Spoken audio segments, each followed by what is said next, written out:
Welcome back to the 2018 Southland Bowling League Championship, round number 5.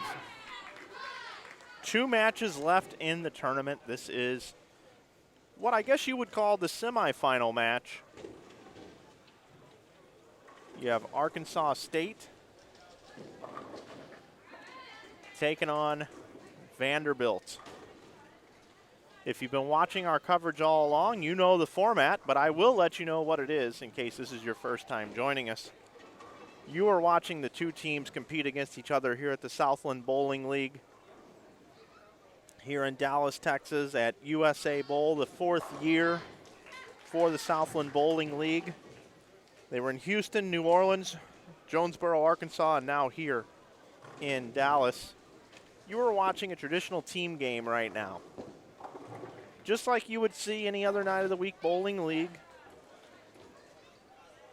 5 ladies in this NCAA Collegiate bowling contest here. And whoever comes out on top over these 5 games, bowled as one team game, 50 frames in total, will get a win over the other university. So it'll either be Vanderbilt or it will be Arkansas State. Then we will move into what we call a total pins Baker portion of this contest. And whoever wins that portion determines if we bowl more.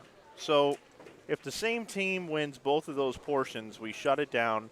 And the winners will then advance to the championship match tomorrow morning at 9 a.m. to take on Stephen F. Austin. If we have a split decision, 1-1, then what we will have is we will then go to a best-of-7 head-to-head Baker match between both teams. Stephen F. Austin punched their ticket into the final by defeating Vanderbilt in the last round.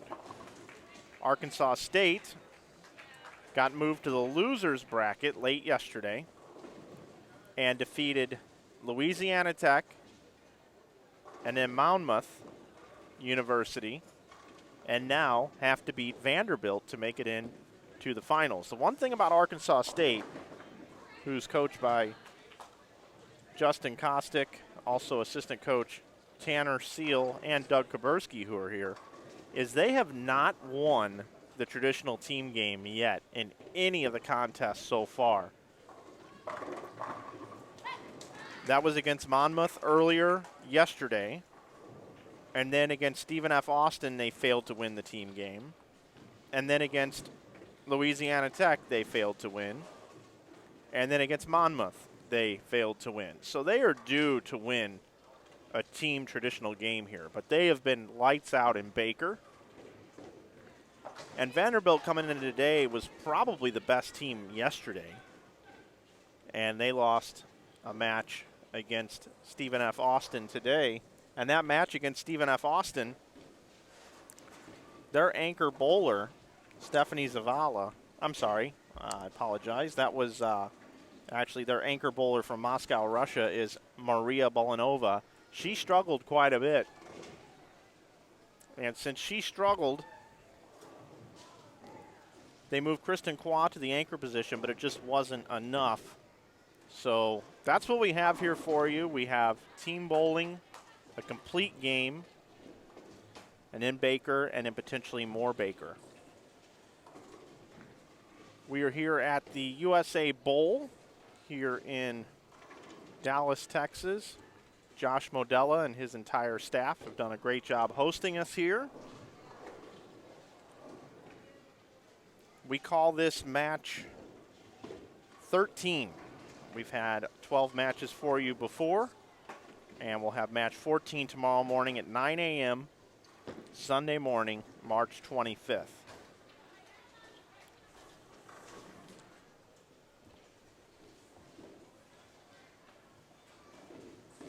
I want to welcome everybody into the chat. If you're not subscribed to our channel, please do. Inside Bowling YouTube channel, we certainly would appreciate that. The oil pattern that they're bowling on is a very flat condition. It's 39 feet in length. It's 29 milliliters of oil. The scoring pace is low. It's a 2.21 to 1 ratio.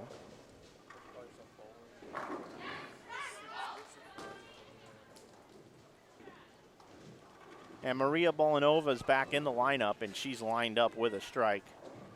So early on here, first frame, regular team game, Vanderbilt versus Arkansas State to see who will go on into the finals.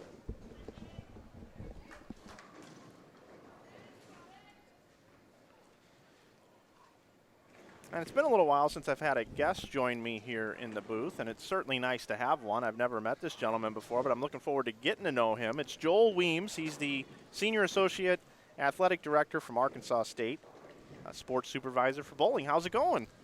Doing good. Good to be here. So Arkansas State front and center here, Justin Kostick and the folks here at Arkansas State. You've got some really standout players on your school team. You got a lot of seniors and going to be rebuilding next year, but a lot of work to get done yet this year. Arkansas State moved over to the losers bracket, but has been battling all day. Have you been keeping up with the competition? Yes, sir. It's a really good league, a tough tournament. It's been a tough league, tough tournament the past 3 years, and I expected this type of competition. And Vanderbilt's got a really good program. Coach Williamson's done a really good job winning the national title in 2007. So he's been to the top, and we're trying to get there at Arkansas State. We've been really close in my past 5 years with the program and watching Coach Kostick and just trying to get better every day. Well, I'll tell you what, we were there last year in Jonesboro doing this same event, and I got to kind of get to know a lot of the parents and locals, with Arkansas State. And I think what you guys have done there, you've really arrived on the scene and you've become an early powerhouse in bowling, and you should be really proud of that. Yeah, it's not easy to build a program, as you well know. We were really fortunate when Coach Costa came on the scene that he's been able to continue the tradition. We were national runner-up I think it was either 2005 or 2006, and when Coach James decided to move on, Coach Costa came on board and has continued the tradition and made the program stronger. We've had some players that have been voted National Player of the Year. We've had several All-Americans and several regular season titles, tournament titles, but we're looking for that big one. We're looking for the national championship with the NCAA, but to get there, we have to first take care of business here, and that's what we're trying to do, come out of the losers bracket. Yep, definitely. And the thing here that I did not mention on the Open is whoever wins this event gets an automatic bid into the national championship, which is the first time for the Southland Bowling League, but that's why this league was created 4 years ago. Yeah, exactly, and it makes it even more competitive trying to get in. I mean, it gives opportunities to all the programs in the league as well as other leagues as well. I mean, anybody can get in if they win that championship, and so it just shows you that the sport is growing. We want to have even more schools sponsor the sport, but in my short time with women's bowling, I've learned a lot from it. And it's a really good sport to sponsor because it's not so expensive compared to some other sports at the college level. And we have a lot of teams, at least in this part of the country, that there are schools that sponsor it. So the more teams you have playing it and being sponsored, you don't have to travel as far, and you have more competition. And also it provides opportunities for students to be student athletes and also get scholarship money possibly, and to further their educational career. I mean, they're students first. Yep. Student athletes, yes, they're very good student athletes, but they're students first. And I'm even more prouder of our students on our team. We have some really sharp students, and I'm sure Vanderbilt as well as the other sister institutions here at the tournament. And so, again, it's all about getting those young ladies an education and moving on to better themselves in life.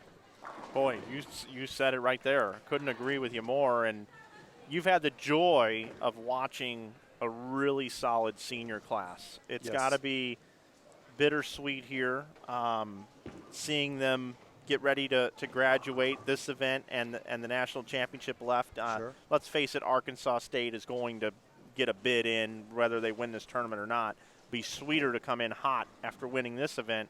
But I want to talk about these seniors a little bit. You got J.D. Scott Jones, you got Jordan Kaza, you got Nicole Michalalian, and then you got the Richard sisters. And if you would just talk a little bit about the senior class. Yes. Who you have. Yeah, well, when I first started out, I can remember when J.D., Jordan Kaza, and Nicole were all freshmen. They came in together, and then Haley and Jordan Richard transferred in the second year after their first year at Central Missouri. They transferred.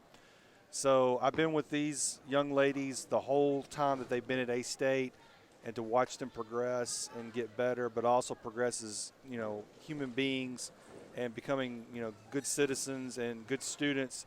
It's been a neat progression to see, especially like Jordan Richard, for example, making Team USA this year and having the highest amateur score amongst all the bowlers at the USA team trials. Yeah, back in January in Las Vegas. Exactly. I mean, that's really impressive. I mean, she's the top amateur bowler in the United States.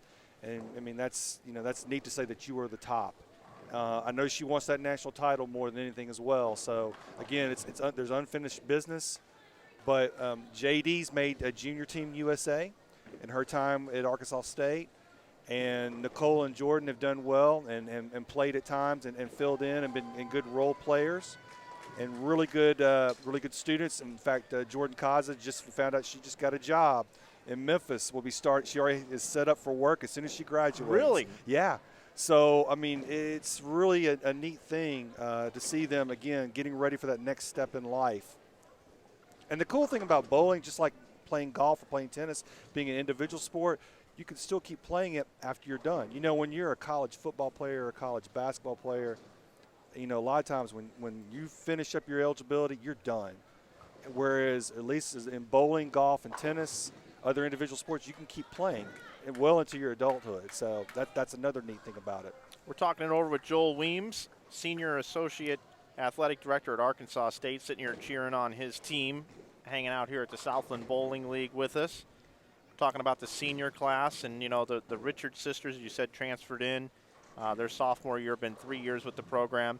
If there is a year for Arkansas State to get it done, you would think with the resume and the team that you have formed, this is potentially the year that the stars align. You would hope so, but I tell you, watching the past couple of years, I mean, I remember the year that SFA won the national title. I mean, they came out of nowhere, it seemed like, and did really well. Sam Houston State, the year they won it. I mean, it's just such a tough league. I know that Nebraska has the pedigree and the tradition and the majority of the titles, and McKendree now has come on really strong the past couple of years. But really, it's anybody's game. It's just such a tough, competitive field. And this league is by far, to me, and I know I'm being biased because we're in it, but to me, it's the toughest collegiate league across the country in the NCAA ranks. And, we talk about the RPI rankings, and, you mentioned Nebraska and McKendree. So Nebraska sits at .665. McKendree sits at .649. Coming in at third, Arkansas State. Even with the pedigree that you do have currently right now, if you just named a national champion based off of performance over the entire season, Arkansas State would be the third best, which is great. But that title would just be something. It's elusive. I was talking with Coach Williamson from Vanderbilt not too long ago about the year that he won it in 2007, and I think they won 2 tournaments that year, regular season tournaments. I mean, I think the year SFA won, they didn't win any tournaments that year, I don't think. I think they got hot at the right time. So it's all about not what you did that season, because once you go in, it's anybody's game. But getting to the national championship, getting to that final 8, that Elite 8, that's the tough part. But once you get there, it's anybody's game. Well, luckily, I don't think you guys have anything to worry about. And actually, the other team that we're looking at here, Vanderbilt as well. Yeah. I think they're a shoe-in as well. They should make it without any problem whatsoever, regardless of how they do here. Very, very strong team. And like I said, they have the pedigree and a strong tradition. They're fourth. They're fourth overall at .614 in the RPI. So you're looking at the third and fourth best teams in the country right now bowling against each other to get the privilege to go on to take on Stephen F. Austin tomorrow morning at 9 a.m. right here on Inside Bowling. Yeah. It's this is a great match so far, really tight. Looks like a 23-pin differential right now. It is. But I know SFA, they're resting up at the hotel and getting ready. I'm sure they're watching, keeping track of this. Well, I'm sure they're watching. They probably got an HDMI cable plugged in their hotel room, and they got it piped into the big board. If I know coaches how they do in all the sports, they're always keeping track. Trying to get an advantage any way they can watching. So again, it's this is going to be a tough match for both the Commodores and the Red Wolves, and to take on the Lumberjacks. It's going to be a big match today and a big match tomorrow for whoever is lucky enough to move on to play SFA. We'll see what happens. Let me ask you something here, Joel, from Arkansas State, Senior Associate Athletic Director. If someone wanted to come to Arkansas State, what is life like on campus? What does Arkansas State have? Sure, and I guess I'm a little bit biased. I'm an alum. I graduated in 1993. I was a football manager there. That's how I worked my way through school, paid my way, and so I have an affinity for the university, for the area. I'm from that area, right outside of Memphis, about an hour away. But it's your typical college town. I mean, it's really neat during the football season when we have our home games, especially if we almost had one with the University of Miami this year because of the hurricane of all things. Oh, wow. It canceled the game out, and so we weren't able to play them. But when we have home football games with teams coming to town, that makes a big difference with the weekends and having fun. A lot of times we'll recruit during those weekends. Bowling will bring in prospects. So it's like your typical college town.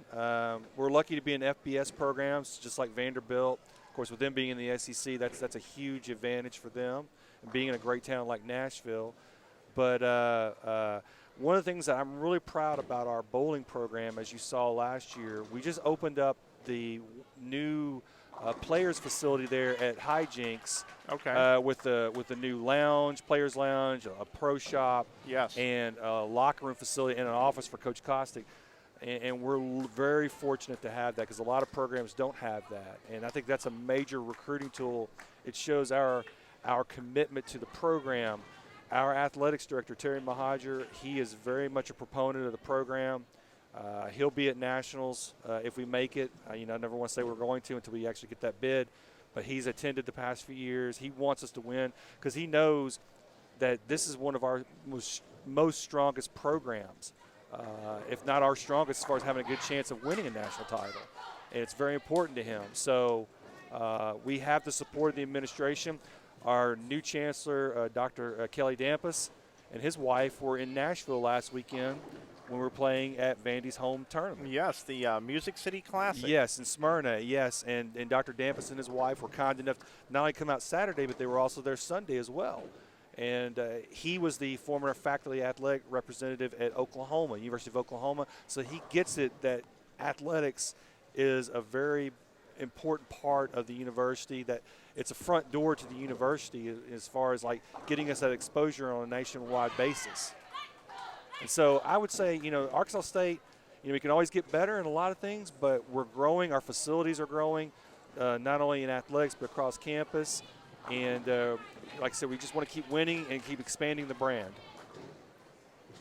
Looks like you guys have a deal with Adidas. Yes, we are an Adidas program. Yes, we have a very good deal with them. They treat us very well. We're very fortunate to be on board with Adidas. Very lucky. Sporting some Adidas shoes today. I'm sure you've noticed. I know you were got the kicks on, checking it out. But yeah, Adidas yeah. shoes. In fact, I think there's a few Adidas programs here, if I'm not mistaken. So I know Louisiana Tech is an Adidas school.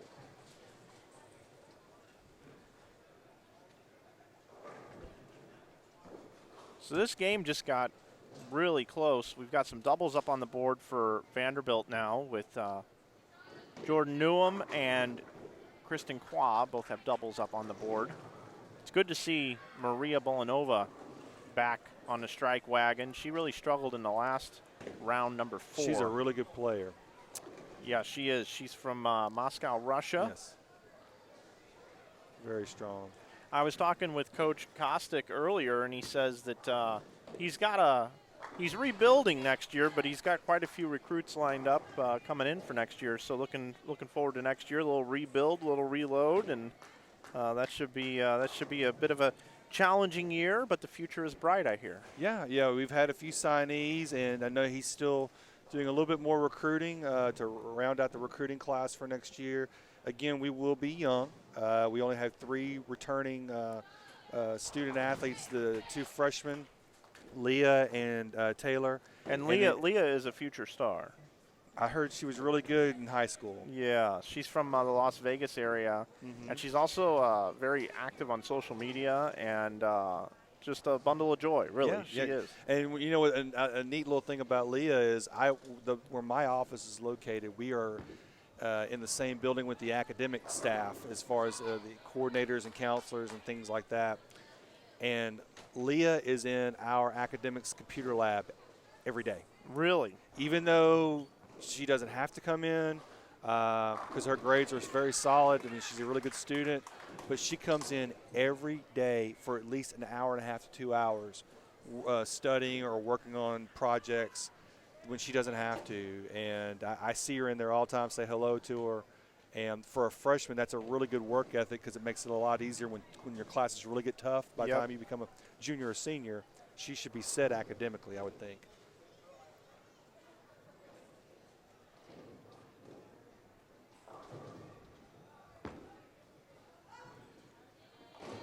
You've had a really nice core group bowling together for the last 3 years. It's going to be interesting to see how Coach Kostick handles things because right now he's got a couple of leaders on the team that kind of sort of self-coach during the events. I was watching them earlier.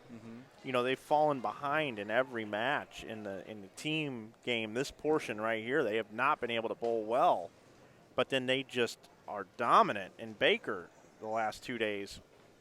And I noticed, like, when the team could get down, you know, Haley and Jordan pull the whole team together in a huddle, and they handle things amongst themselves, and then they go to Coach Kostick right after. It'll be interesting to see next year, maybe a little more hands-on without that veteran leadership. Yeah, that's a good point. You know, hopefully one of the players will, you know, pick up the mantle and go with it and become the leader. And it could even be a freshman. If you have a stud freshman come in, it doesn't have to be necessarily be an upperclassman. So somebody's got to be a leader. Somebody has to step it up. And who that will be, I don't know. But, again, you know, somebody needs to be a leader because sometimes the coaches can only do so much, but the players have to do it in the end. They're the ones that get out there and throw the ball and knock down the pins. So you gotta hope that one of them takes the lead on that. Absolutely. We've got a 44-pin lead right now for Arkansas State. We've got 1 double, 3 spares, and a strike in the 4th frame heading into the 5th. And for Vanderbilt, you got 3 doubles and 2 spares. So it says 44 on the scoreboard, but really it's about 24 with the strikes that are going into this 5th frame. We're talking it over with Joel Weems. He's the Senior Associate Athletic Director at Arkansas State. He oversees the bowling program. We're talking about this Arkansas State team. It's interesting. I was looking at the roster for Vanderbilt, seeing where all of their bowlers are from, and they are from all over the country and even the world, with the player from Moscow. We're pretty centrally – so we have a lot of Michigan natives on our roster for Arkansas State and a lot of Midwest flavor. Yes. Except for Leah being from Nevada, being from Las Vegas. But we have a strong Midwest flavor. I know state of Michigan is a really good state to recruit in when it comes to women's bowling. I've heard that it's one of the largest participatory states in bowling. There was a stat several years ago that I believe, and I forget the stat exactly, but I'm not that far off. it was something like 60% of the USBC membership is within 500 miles of Cleveland, Ohio. Man, that is crazy. That's unbelievable. I'm close on that stat. Yeah. No, I mean, and I believe it. Talking with Coach Kostick, I mean, he's told me about, he's recruited Michigan for years. I know Illinois, he's mentioned, has had, a good bowling, and like I said, Ohio and Michigan. But I hear about Michigan all the time. That's a good place for coaches to go and find future talent. Jordan Newham with the open, but Kristen Quad there to save her with the triple. J.D. Scott Jones with a spare in the fifth. And this gap is closing. It's getting very, very close. You've got the third-ranked team in the country in Arkansas State, and you've got the fourth-ranked team in the country with Vanderbilt facing off. If you're just joining us, the winner will go on tomorrow morning at 9 a.m. Central Time to face Stephen F. Austin, the Lady Jacks. And the Lady Jacks have a little bit more riding on it tomorrow, as they are no shoe-in to get selected by the selection committee into nationals, but they can sign their ticket, punch their ticket, so to speak, right here by getting a win tomorrow. Sure, and they have that advantage of have winning it all, getting the big trophy. I mean, they know what it takes to win, and they've even been a runner-up, too, in the national championship. So they've been there. And again, a program like Vanderbilt has been there, too. They have that advantage. So a lot of times it's just knowing how to do it. You might have the skills and abilities, but mentally having that edge of saying, I'm going to go out there and do it because I know I've been there before, and having that confidence, and they have that confidence level. So it's going to be a tough opponent for either Arkansas State or Vanderbilt, whoever gets that chance to take on SFA tomorrow.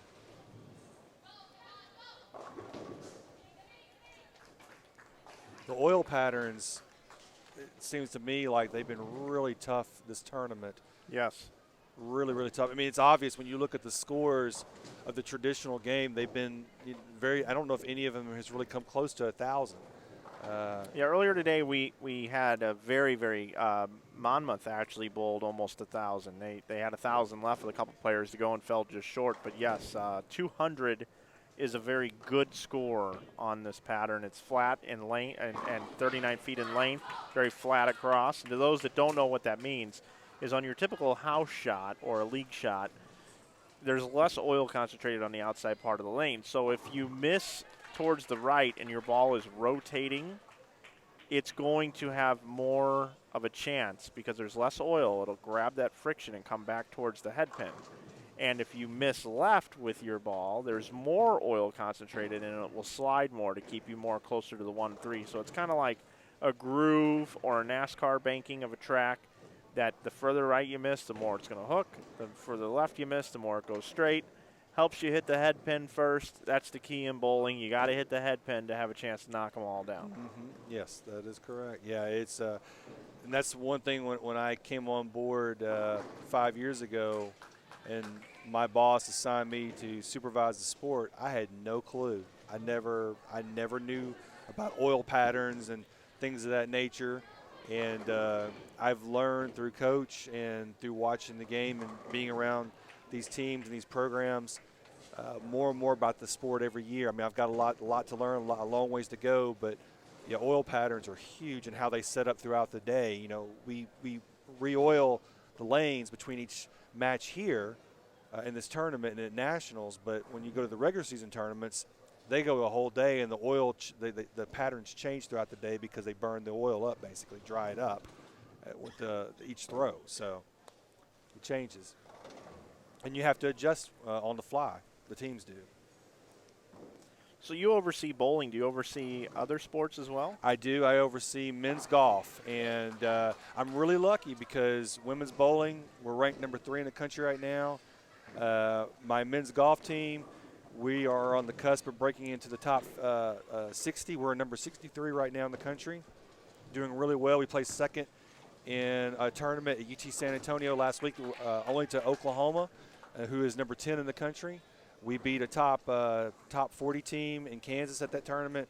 We beat the University of Houston. We've been doing really well in men's golf, so I'm fortunate that both the teams that I'm assigned to have done really well. My full-time job is compliance. I run the compliance operations for the athletics department, and that takes up a lot of my time. What does that entail, compliance? NCAA rules. We deal with the NCAA rules. We deal with our conference rules, making sure that our teams, our coaches, our student athletes, that the university is protected, that we follow the rules, follow the guidelines that the NCAA and the university and the conferences set down, and also make sure that our boosters and our publics that support us understand what the rules are. So and of course we have to report broken rules, sometimes violations, but that's just a little part of our job.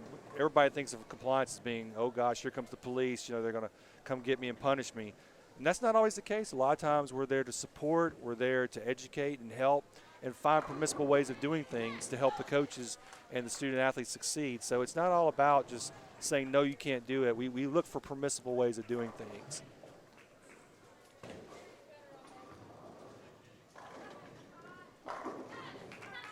I don't think that's a job I could do. I don't think I pay attention to that much detail. Yeah, I mean, it's not for everybody, but it's like any job. I mean, it has its good days and its bad days. This is the fun part. When I get to go and support the ladies with the team and follow them and watch them, that makes my job, that much more rewarding. But again, even in compliance, I mean, it's not always negative. There's a lot of positives to it. And when, for us, like a coach gets a victory out here on the lanes, when we get a waiver approved, we get somebody eligible, we get somebody, a student athlete reinstated, for example, that's a victory for us. I started tracking my waivers over the years, like how many waivers I've had approved versus not approved, and I have a percentage that I go by. Well, every year I tell my AD I want to get to that a certain percentage. My goal is to get above that percentage, like a winning percentage. That's what I consider a win. A good record. So explain a waiver to me. Like give me a garden variety situation. Just like yesterday, I wouldn't say it's a waiver. It was reinstatement, but we had a student athlete who was rendered ineligible because of a certain situation. And my staff and the coach involved and even the student athlete, we scrambled. And Thomas Samuel, thank God for him being here from the Southland, he helped me out as well, getting me set up where I could set up my computer. We got the reinstatement application in on time. She was reinstated this morning by the NCAA. Now she can play in competition this weekend. That is like a waiver. A waiver helps you get around a rule. Like there's a rule in place, and you need an exception to the rule. You have to file a waiver. Sometimes they're approved, sometimes they're not. And so, what is a normal win rate on that? Well, I mean, it depends. Sometimes. I mean, if the rule is set in stone, and sometimes coaches might ask you, hey, go ahead and submit it. You never know what will happen. But there's some rules that the NCAA just doesn't budge on because – and the reason why they don't budge is that if they grant you permission, that might open up Pandora's box because then if they do it for you, they have to do it for everybody else. And that's what a lot of times people don't understand is like, oh, they're so harsh. Why wouldn't they give us, cut us any slack? Well, if they do it for you, then that means they're going to do it for everybody else too, and that could cause problems down the road. Okay. So, again, right now, I'm not trying to brag, but I said keep up with my percentages, but my percentage is like 79%. That's great. And so I'm trying to get above 80%. I got the 80% benchmark I'm trying to get above, and I'm really close. So, but I track the ones I don't get as well. So I do pride myself in trying to get above that 80% mark. Well, your home team here, who you're pulling for here, Arkansas State, a couple of good frames here. They're filling frames. They're not having any opens. They haven't had an open since the first frame, or the first bowler in the third frame. And currently right now they have a 34-pin lead. And it's actually a little bit more than that. If Jordan Richard can throw a strike here in the sixth frame, they'll have almost a 50-pin lead through 6 frames of this team regular game where they have yet to win a team regular game at this event. Well, when we played Monmouth, if you noticed, we had 7 splits in our traditional with Monmouth. I mean, that would have been hard to overcome. There was no way you were going to win when you have that many splits. And so Mama took advantage of it and did really well. I mean, they had a really good run in this tournament. They did, and for being the 8th seed coming in, they should be really happy with what they did. Sure, sure. I think the year that Sam Houston won the national title, if I remember correctly, I think they were the 8th seed going into that tournament, and when they won that, and that was big. I think that was up in Cleveland, Ohio, back in, I think it was 2014, I think it was. I think La Tech's improved a lot this year, too. Yeah, they have. Matt's done a really good job with that program. Yep. And I think next year it's going to be even better. I mean, I could see him. I mean, he's already got them in the top 20, I think, possibly getting in the top 15 next year if he keeps doing what he's doing. I mean, he did a good job at Valpo, and I think he's turning La Tech's fortunes around. So right now it was 45 pins coming into the 7th frame. I'm Mike Flanagan from InsideBowling.com, joined with Joel Weems. He's the Senior Associate Athletic Director at Arkansas State.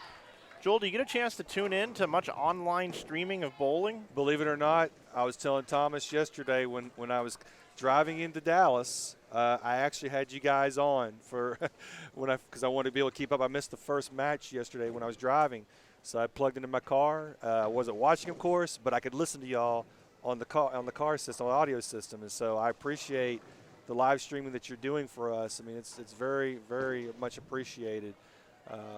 Because, again, especially when I've been at home and trying to keep up with the team, like if Facebook Live went down or if the streaming went down, we couldn't keep up. And so with the service that you're providing, that makes it so much nicer for us as fans to be able to watch when we're at home. And we appreciate it. Yeah, no problem at all.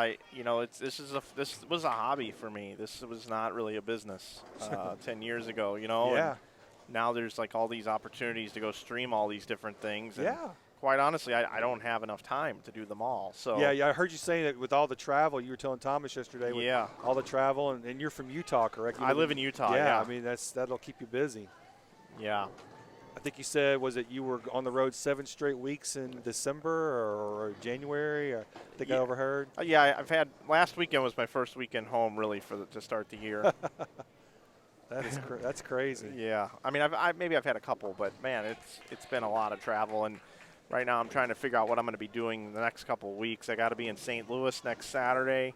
I got to be in Syracuse a week from Monday, and then I got to be nowhere from Wednesday through Sunday. But I want to go home, but then I got to go back to Syracuse on the following Monday. Oh gosh, and that's cross country travel. Yes, that's not just going down the road. I don't know what to do. I can't figure it out. Now, Mike, did I overhear you say that you also do baseball or fantasy baseball? Yeah. Fantasy baseball draft in St. Louis next weekend. Okay, I thought I heard you mention that. Yeah, okay. Yeah, I really follow a lot of sports. I'm the type of guy that you could set me down at a bar, restaurant, whatever you want to call it, where there's like a whole bunch of rabid sports fans in that town, and I could sit there and hold a conversation with just about anybody, just about any sport, and not seem like an idiot.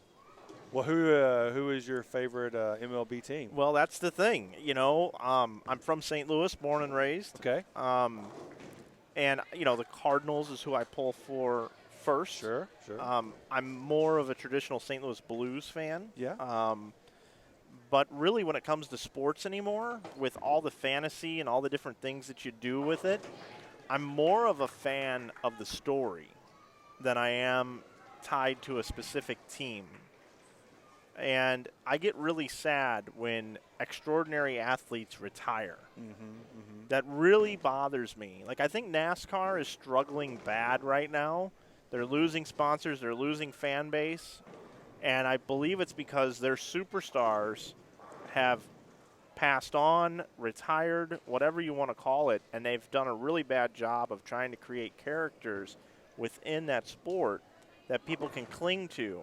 And I think the nail in the coffin at this point in time, so to speak, was Dale Earnhardt Jr. retiring unexpectedly going into this year. Okay.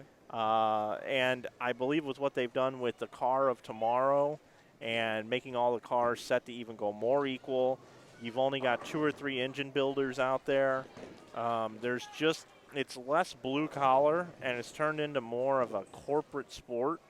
And I believe that's turned off a lot of the loyal fan base. And NASCAR is struggling now. They really are struggling. It used to be they'd have these big metal cars that if your radiator could fit between two of them, the driver would go for it, and they felt safe. In today's cars, these fiberglass pieces of machinery and the way that bumpers become loose so quickly and you get black flagged and everything else, it's not as exciting to people. It's harder to follow. And that, this is a perfect example of how I could talk about just about any sport out there and give an opinion on it. Yeah.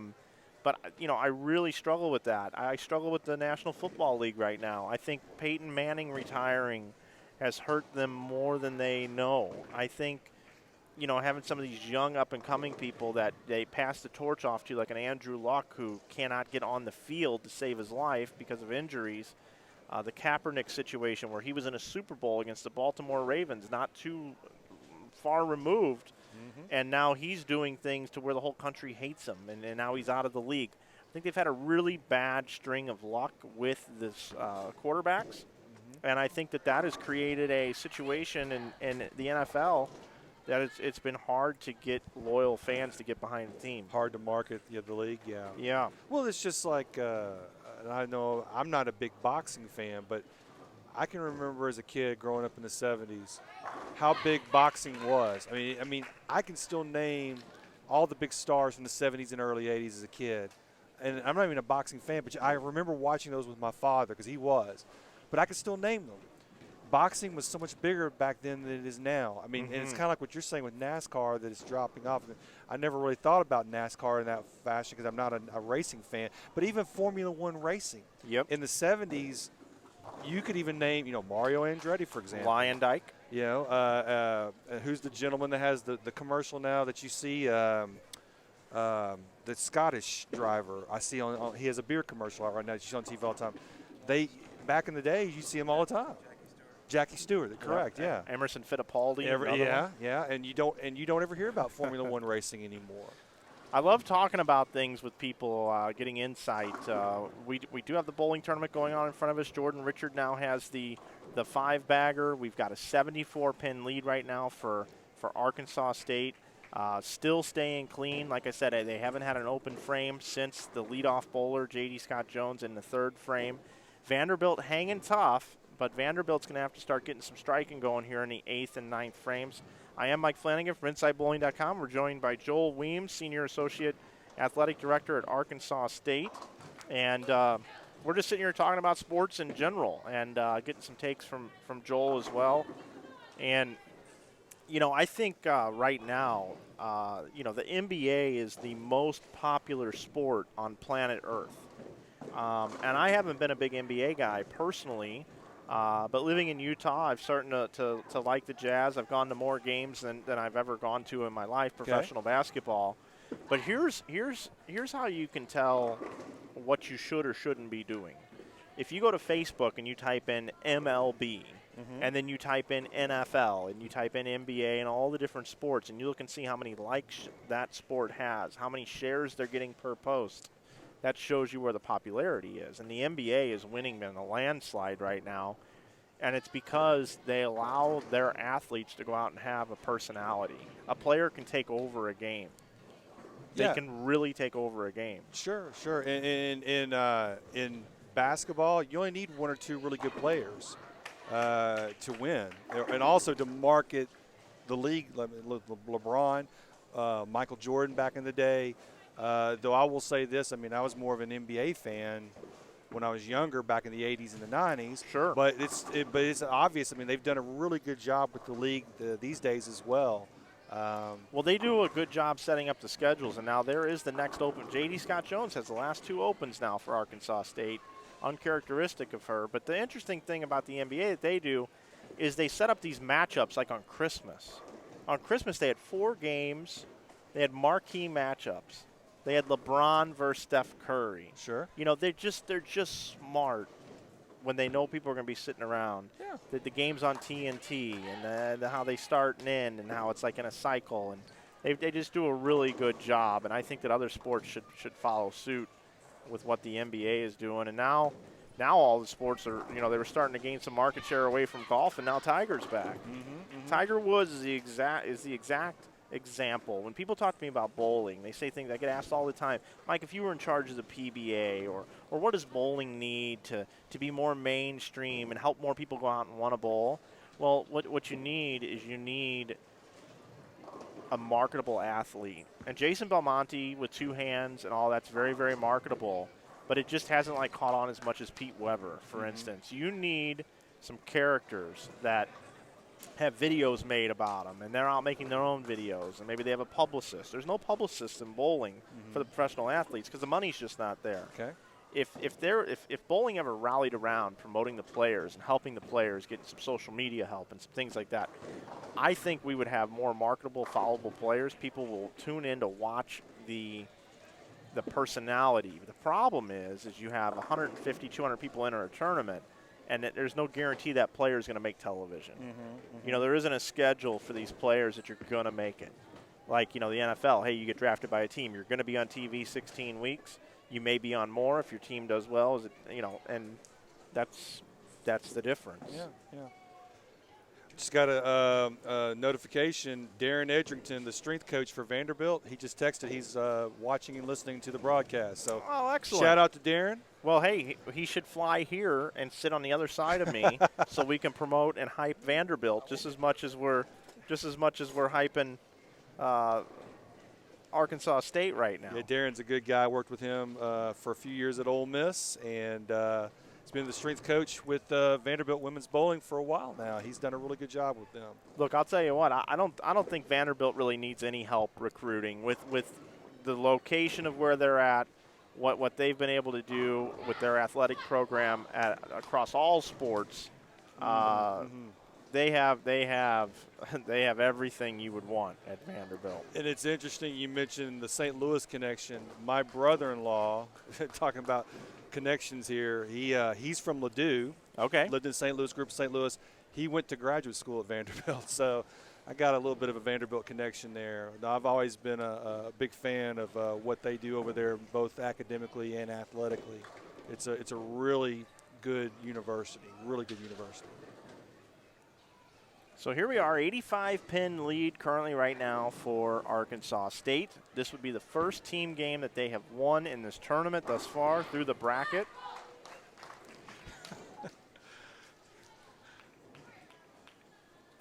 He said he'll get on a flight tonight. That's right. Be here tomorrow. Darren, you are the man. I'm gonna bring a beanbag tomorrow, some slippers, a robe, and I'm gonna just let you two sit here and talk. I'll switch the cameras. And maybe listen to some Jimmy Buffett in my earphones. All right, that sounds like a plan. You want to talk about a marketable guy. That's the guy that's got it all figured out, is Jimmy Buffett. Did you see the feature on him on 60 Minutes a few weeks ago? No, I didn't. Yeah, they did, or it was either 60 Minutes or CBS Sunday Morning. They did a really interesting piece on him. And he actually has a musical called Margaritaville coming out. Yeah. Really? Yes. Yeah, he's got everything, and there's a formula to that. There's a real formula to what he's done. But we're going to take a look at Jordan Richard here and see if she can continue the 280. We've been kind of talking over it. Now that we're bringing attention to it, usually what happens is I'm known as a black cloud, and she will not get this strike here in the 8th. And if so, I should have just kept talking about Jimmy Buffett. She gets it. There we go. Thank you, Jordan, for bailing me out right there.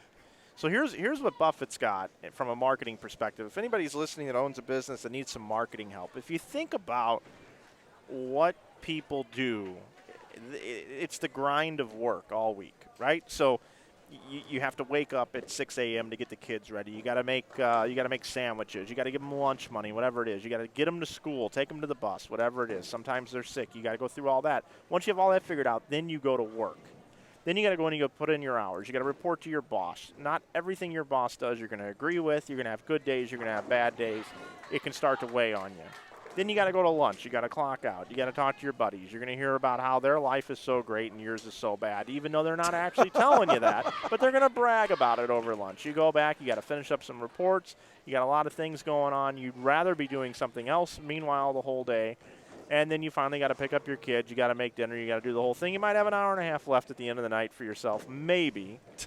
And if you take it for yourself, then you've got your significant other that's saying, well, what about me? I had a rough day. You were supposed to talk to me. So that is life as it sits right now for all of us. Correct. That is so correct. Most people work traditionally 8 to 5, 8 to 6, whatever the work day is these days. They have kids, and what does everybody do? They look forward to 5 o'clock. They look forward to the weekend. They look forward to getting away from the grind of life of the things they don't really want to be doing, right? Right, correct. So if you look at Buffett's lyrics, he talks about it's 5 o'clock somewhere. He talks about punching out and having a good time. You think of vacation. You think of pina coladas. He sings about things that you do on a beach when you're on vacation, those 2 weeks you get a year if you've just started at a new job. Maybe you've been there for a while, you got 3-4 weeks. Once you start accumulating 4, 6, 8 weeks of vacation, guess what happens? They start trying to get you out of there because they need people that'll work longer. So that's the whole life story, and Buffett has got it down to where all he does, you go to his place, you feel like you're on vacation. You go to his concert, you feel like you're on vacation. He's got beach balls out in the crowd. Everybody's wearing these big old sunglasses. They're drinking pina coladas. He's bringing people up on stage. And everybody's just having a good time. So let me guess. He must be your favorite performer. Actually, he's not. I've never seen him. Oh, almost just picked a big 4. Almost picked a big 4. 4, 6, 7, 10.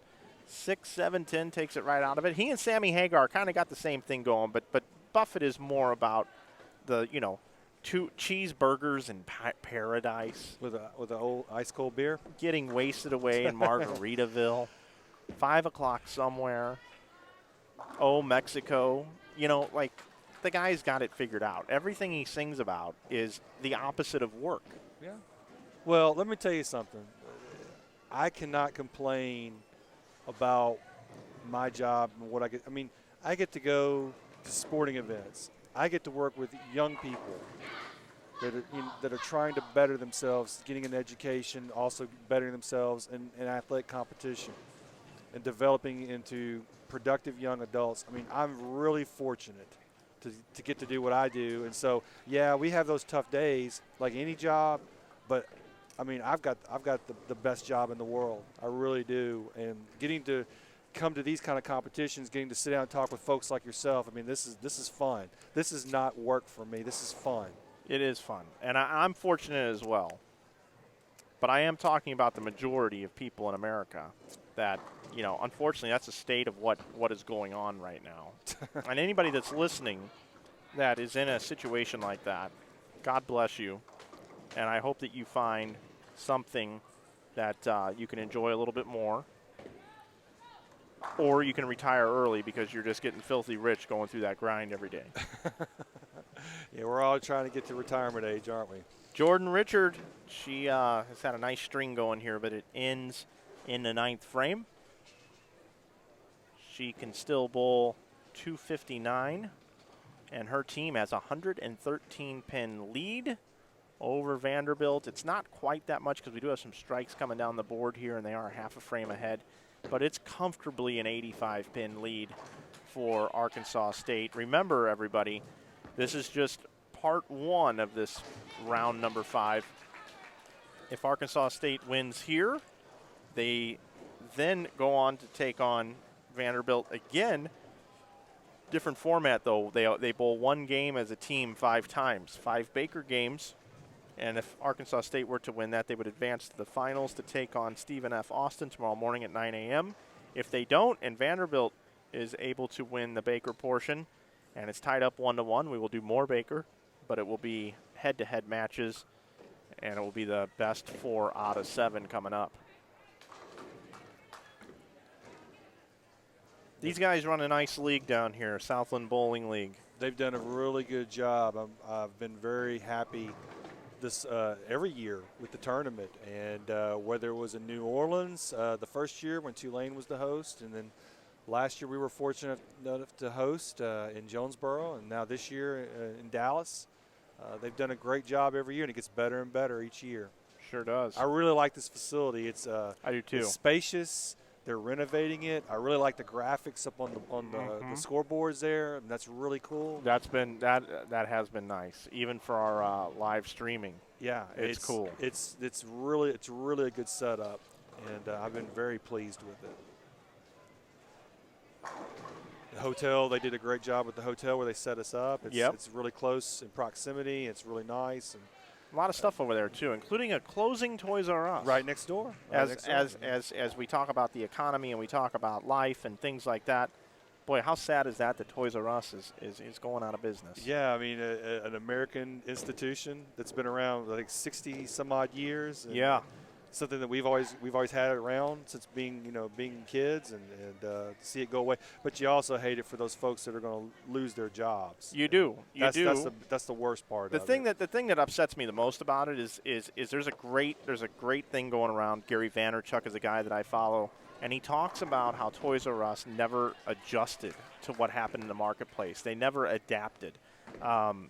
They could have had national Lego competitions where you go into the stores and you learn how to build Legos, and Toys R Us sponsors the whole thing, and it brings people back into the store to pick up these limited items and stuff like that to be part of it.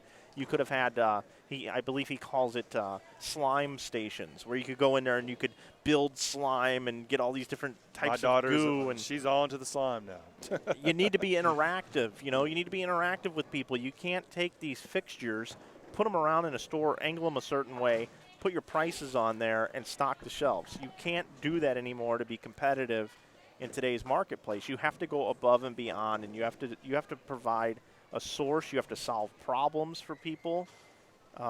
It's just awful. It's just awful. It's sad. It is sad. But you're right. I noticed that there was one right next door. Yeah, I went over there. When I pulled in. I went over there, and it's not one of them that just got announced they were closing. They've been closing, I guess, for some time, and it was just depressing walking around in there. Yeah. I went shopping last night over at North Park Mall near SMU's campus, and but when I was leaving to go over there, I noticed that there was the Toys R Us right next door. I don't want to grow up. I'm a Toys R Us kid. There's a billion toys at Toys R Us that I can still play like with. to go against my daughter on her Nintendo Switch. So whether it's Mario Kart or Major League Baseball, we like to go at it. So still like to play games, even though 48.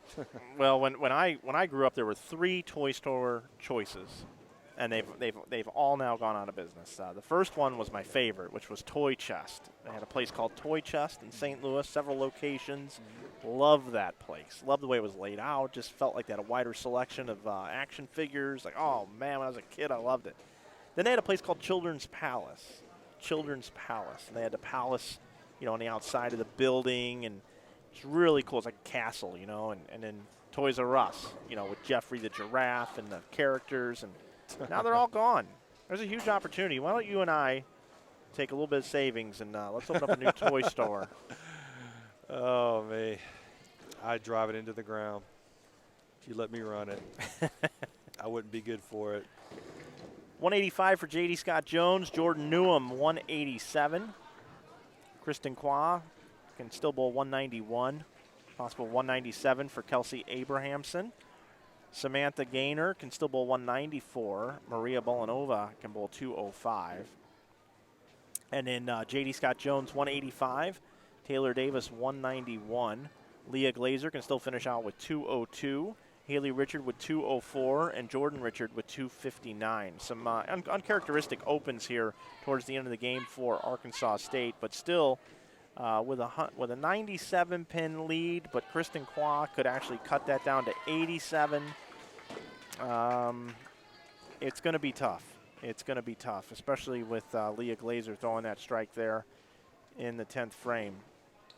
I do also believe, I do want to check in on the folks in the chat. La Tech Bowling says coaching is the best job in the world. I agree with you. And TX Shorns 02 says, hey, don't forget about KB Toys. And yeah, you're absolutely right. But I'm going to tell you something about KB Toys. I never believed in KB. I don't know why. I think it was because they were in shopping malls and the rent was so high that they had to have their prices higher than everywhere else. Oh, yeah. You got to cover that overhead. Yeah, and I didn't like that. I didn't like that at all.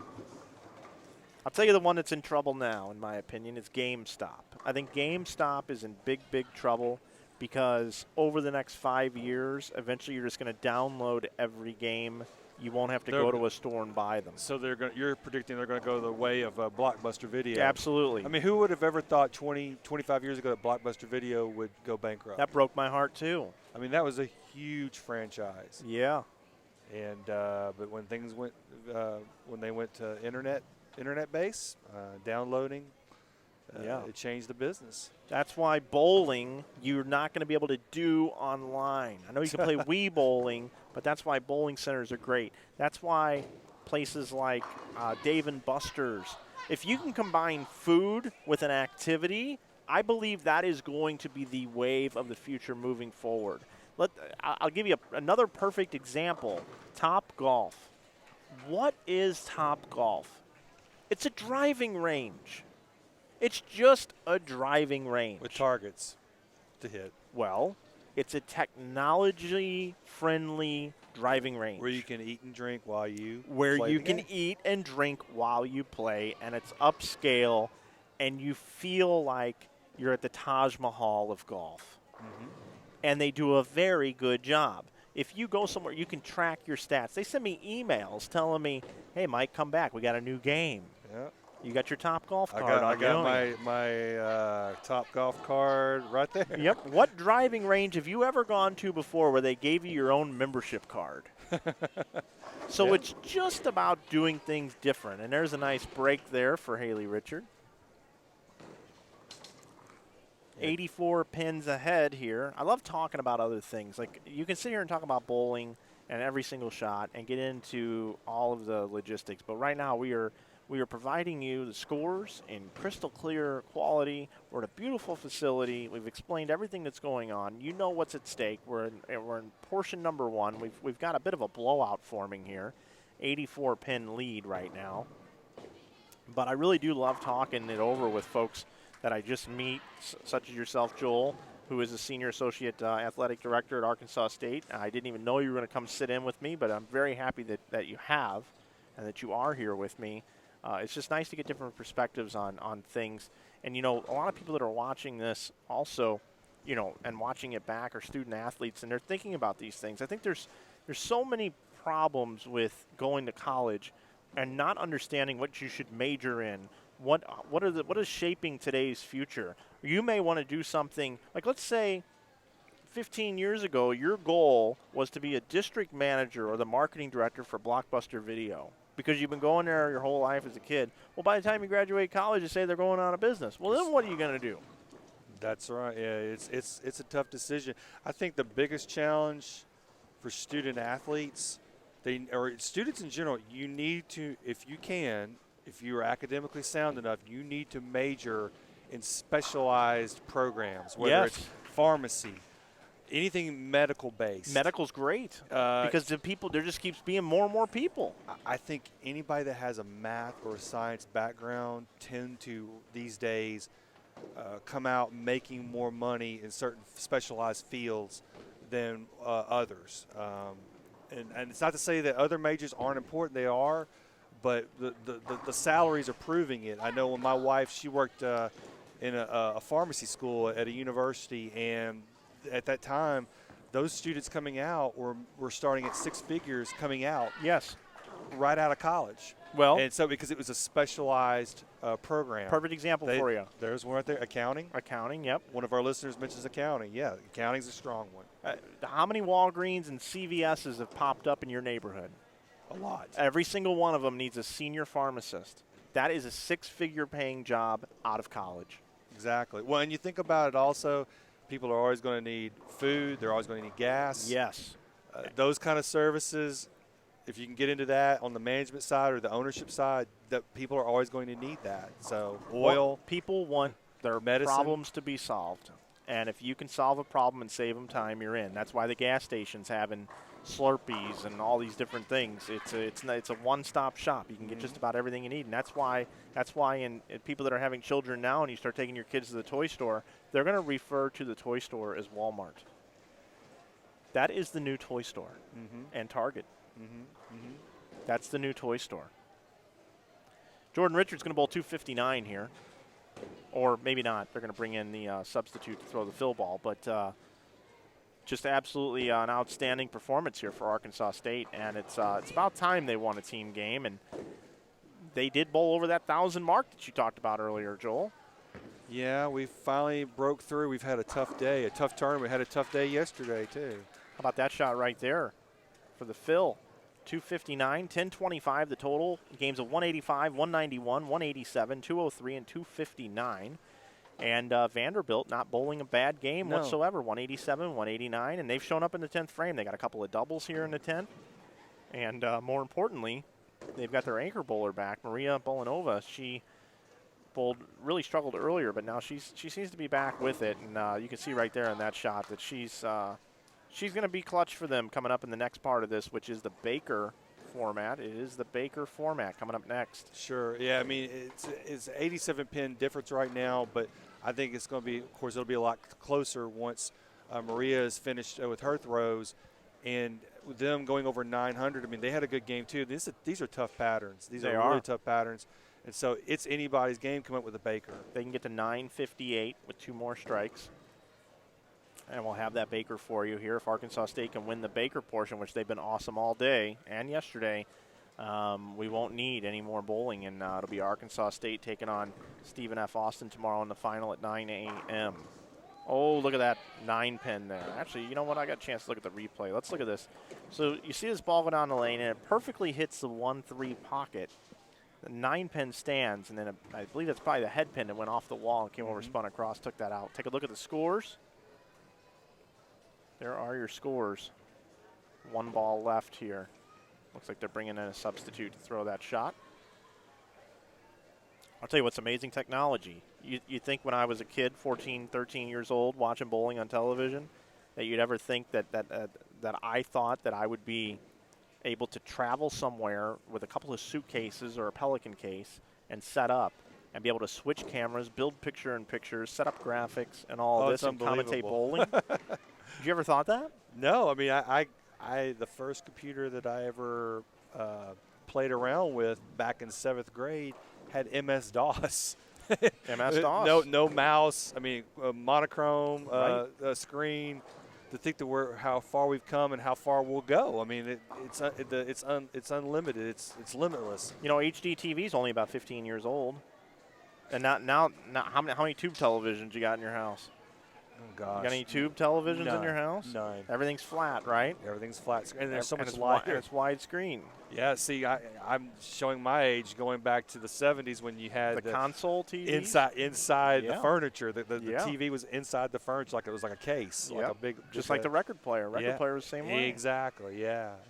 Vinyl's coming back, though. Buddy of mine runs a business, actually, where he takes old record players, restores them, and sells them for big money. Yeah. Well, some of those it's kind of like baseball cards. Some of those are worth money. That's another good one, yeah. If you keep them in mint condition. Yeah, this setup's pretty slick here. I can enlarge all this stuff and move it around. And I'll tell you, I've got to work, or not work, but I've got to observe ESPN and CBS Sports Network trucks. You know, working with the PBA and the PWBA, being able to go out on the trucks. I've gotten to know the producers a little bit and stuff. Man, you want to talk about, that's crazy. Oh, I can imagine. I have done gopher work for ESPN and CBS Network before years ago, just helping, with cabling and things like that, and timeout coordinators for basketball games. And those production trucks are neat to go into and watch on a game day what goes into the putting on a game. Absolutely. Well, Joel Weems joining me here. We're just looks like we're going to have a little bit of a delay. They have up to 10 minutes to wait if they like. Glad you're joining us here. We do have some great sponsors here that sponsor the Southland Bowling League. I want to go over those at this time. Today's coverage is brought to you by Midsouth Bank. It's time to love your bank. Also by Dick's Sporting Goods. Every season starts at Dick's. Also another sponsor of the Southland Bowling League. Universal Coin and Bullion, America's Gold Expert. and also by Ready Nutrition. Clean nutrition that works just as hard as you do. Thank you to our sponsors. We were talking about, the accounting was typed in here. We're talking about all these different possible things you could do with your life, for a career path. And I'm going to put you on the spot for a minute because there's things that happen in society that you don't even know are happening before you, such as that day you just decided to go get a cell phone. Now it's like, what? Of course, you got to have a cell phone, right? But when you first got a cell phone, it was like you'd go to your family and say, hey, by the way, I got a cell phone now. I'm not that cool, but, it's more for emergency situations. That's what they would say. And that's what it was. Well, let me ask you this. When's the first time that you just suddenly found yourself working in Microsoft Word? Oh, gosh. Or Microsoft Excel or PowerPoint? Well, I said Microsoft Word, that would have been in the mid to late 90s probably. Because Microsoft, I remember Word, do you remember Word Perfect? Word Perfect, yeah. It's just like an MS Word, too. MS Word. Now, when I was in the media relations business back in the 90s, we used Quark Express. Okay. And Quark, I don't even know if it even exists anymore. We used PageMaker. I don't think they use any of those programs anymore. No, Microsoft Word has everything pretty much on lockdown. So what's interesting about that is I believe those things just became commonplace. You had to know these things. I believe in the next 10 years you'll have to know Photoshop and Premiere as well. Those are two products that I believe you will just have to know. Yeah, I've never heard of Premiere before. Is that a layout program, page layout program? It is a graphics building program. Okay. Which is pretty incredible. All right, hey, you know what? We've got more guests lined up. Joel, it's been a pleasure sitting here talking things over with you. Appreciate it, Mike. I've really enjoyed it. Good luck to you with everything you have going on at Arkansas State. Thank you very much. Appreciate you having me on. And good luck to your team. All right, thank you. Thank you for all you do. That's Joel Weems. He's the Senior Associate Athletic Director at Arkansas State. He's the sports supervisor for bowling, and I really had a great time talking things over with Joel.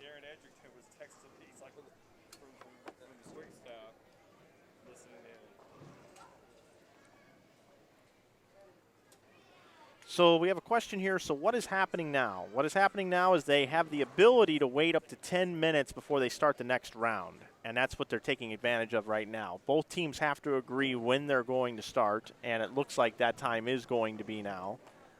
They are going to go into the Baker format, which is 5 total games. They bowl completely through here, and it's total pins. It's not whether they beat each other each game. It's total pins. We got the really cool graphics up here for the Baker format, which we've been seeing all weekend. We got our hourglasses dropping, telling them that it's time to bowl. You're bowling too slow, so it's time to get going. They're bumping tables down there on us right now. Rick Barbera is, but I think everything's back under control, and a real treat coming up here now. Joined by my second guest, Rod Williamson. He's the Associate Athletic Director at Vanderbilt, but he's retired from that job. Bowling media relations contact, and John Williamson's dad. So what a treat this is. Welcome to the booth. Yeah, completely neutral here. Yeah, well, we just had Arkansas State bandwagon here for quite a while, and I don't have as much to say right now. we're having a rough pull, so we'll see how this goes. But what a great program, though. I mean, Vanderbilt University. I mean, the bowling program has just been phenomenal. I mean, your son obviously has done a great job, but I also want to talk a little bit about his assistant coach, because I think they are the best 1-2 duo in collegiate bowling. I love Josie and John together as a team. Well, that's kind to say. I would be in a hard position to disagree, but you know, we are fortunate to have a Josie Ernest. She was the star for us, a freshman on our national championship team, and 2-time National Player of the Year. And she's gone on, as you well know, to excellent professional career in USA, Team USA, and World Championships, and medaled there, and we wouldn't trade her. We're glad she's a Commodore. Yeah, and she's just awesome. I see her down there with the ladies, up close and personal. I mean, a lot of times you'll look on these live streams, you'll see her head down there coaching right up on the lanes, and John has the opportunity to kind of stand back and observe things and communicate with her, and of course he also has, he is the leader of the team, but having that kind of like mom and dad type philosophy there. You've got a couple of different folks able to coach the team. I just think that it's a great 1-2 combo. I also like what Shannon O'Keefe has going on at McKendree, and obviously Brian oversees all of that. And Dennis Knepper also, who's over there. I think they got a nice group over there, but I really do like what Vanderbilt has. But I've been able to see Vanderbilt a lot more than a lot of these other schools by coming and doing this event 3 years in a row. And also, I was at the Music City Classic last year, couldn't make it this year, but I really like what Vanderbilt's done. Well, we appreciate what you've been doing for promoting NCAA bowling. It's a really good sport. It's something that, to be honest, I was in college athletics for 40-some years, and it was only the last 14, 15 that I really got involved with the bowling when we started our program. And it's a misunderstood program by a lot of the media, and so it's nice to see people that understand it and promote it and talk it up. Sure, absolutely, yeah. I think it's fantastic. I mean, if you look at how the sport has evolved over the last, I'll just take 10 years. I started a tournament, I believe 7 years ago now, called the InsideBowling.com Open, and when I started that tournament, it was one of those things where there wasn't a whole lot of amateur tournaments out there, or they were on the decline. And I'm not running my tournament this upcoming year, and there's a reason why. It's not a must bowl anymore because the PWBA has resurged. Yep. College bowling is huge, and guess when college bowling is nationals, and that has gotten in the way of my event now because it's exploded. They needed to extend the season longer, so it's cut into people being able to come bowl my events. A lot of college players used to bowl. The USBC Open Championships, there's more people on a competitive level going out and bowling it. I understand it. The average bowler is not, a lot of them are dropping out from bowling the event because they believe that it's become too competitive and it's not fun anymore. But the highest level people, there's an increase in entries, in my opinion. So there's a lot of things that have happened in this NCAA. You'd be able to tell me better than I know because I haven't followed it that closely. I just get to sit here and talk about it. But how long has NCAA women's collegiate bowling been around?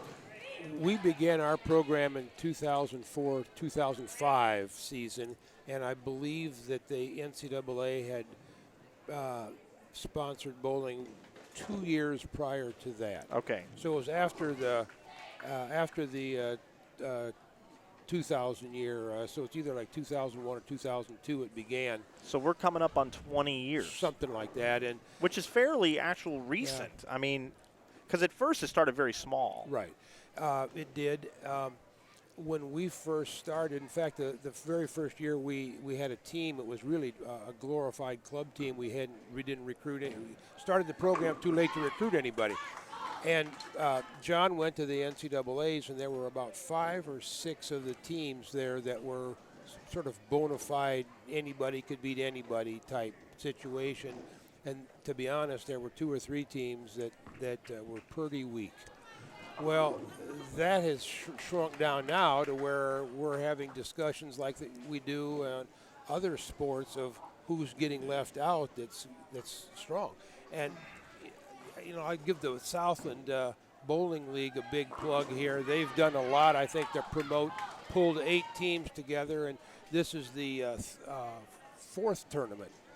And it is Houston, New Orleans, Jonesboro, Arkansas, now right here in Dallas, Texas. And it adds a lot. Sure, we have several teams that are going to be advancing into the national championship field, or so we think. Obviously, there's an automatic qualifier, but there's a couple other strong teams. Absolutely. But you were talking earlier this afternoon, for some of the programs that are here that had virtually no chance other than the shocking upset and win the thing, this is a classy way to end the season. Gives the kids something fun to do, a good quality tournament and all, and there are better teams. We saw how far Monmouth went in this tournament. Louisiana Tech did good too. Absolutely. I was talking with Matt, their coach. they've never made it to Saturday. Yeah, yeah. And they did this year. Yeah, yeah. Monmouth is the 8th seed, and they were playing till a couple hours ago. Yeah. So there's more quality in the youth ranks. There's more good bowlers. I think they're understanding. Hey, I can get a scholarship to come to Vanderbilt. It's becoming international, or it maybe has become international. We're a program that has 3 international kids on our roster. You guys have done an excellent job with that, by the way. You guys attract from all over. Well, we have something, I guess, to be honest, a little bit different. Now, Tulane adds a high-end academic, but we're the 14th or 15th ranked university in the United States. Harvard, Yale, Stanford, Duke. So one of our niches has been the kid that can be an outstanding bowler who also has a desire for outstanding academics. And to each his own. Every school has their niche and sure and all. But that is something that we've had, and we have kids that are on our roster or who would like to be on our roster, and a lot of it has to do with the academic pull. Kristen Qua out there is a biomedical and electrical engineering double major, has about a 3.98. She got an A- about a year ago, and it broke her 4.0 streak, and you would have thought the sky had fallen. Oh man! So I look at a Kristen Qua, and I see her as a winner in every important way. Yeah, absolutely. I agree wholeheartedly. There's something very special about that young lady. And I had a chance to witness what you guys do at the Music City Classic with honoring the seniors. Oh yeah. And that's a. I mean, I'm not even close to it. And that was emotional for me to watch what happens there. Well, it's a nice way to remember what people have done and salute them for 4 years of good work. Unfortunately for us, at this tournament, Katie Stark, who was the MVP at this thing a year ago, came down with the flu, and right. She wasn't even able to make the trip. We could have used her probably here today. Yeah, the lefty. Yep, absolutely right. But she was one of the seniors that we honored a week ago, and it's a nice event. She'll be able to make it to nationals. I right? sure hope so. I sure hope so. We got a really close match here. Ooh, that 4-pin there is going to hurt Arkansas State. Still a possible 207, and Vanderbilt going at a 208 pace. So going to need to fill 20 pins to shut out Arkansas State. And let's talk about the anchor bowler here for Vanderbilt. Earlier today really, really struggled, and I noticed she wasn't herself. I even questioned on the live stream whether she should stay in the anchor position after bowling not so good in the traditional team game. John kept her in that position, and then she did not bowl well. Kristen had to drop down to the number 5 spot, but then she just bowled a nice 2-0 game and now has found the pocket again. But she's from Moscow. Yeah. Well, last year she was the first-team All-American as a freshman, and I think she, in a way, she set the expectation bar so high for those of us that follow it closely that it's sort of hard act to follow. But she's had her ups and downs this year, and I'll be honest, I'm not a bowling, I'm not a coach. So exactly what it is, I think there's a fine line sometimes with confidence. It's a fascinating game. Yesterday we were here. I think there were 4 scores over 1,000. We had 3 of them. 1 score over 1,100. We had it. We come out here today, same lanes, same people, same bowling balls, and we're all over the place. So well, we've got single pin spares being missed. Yep, she just missed while we're talking here.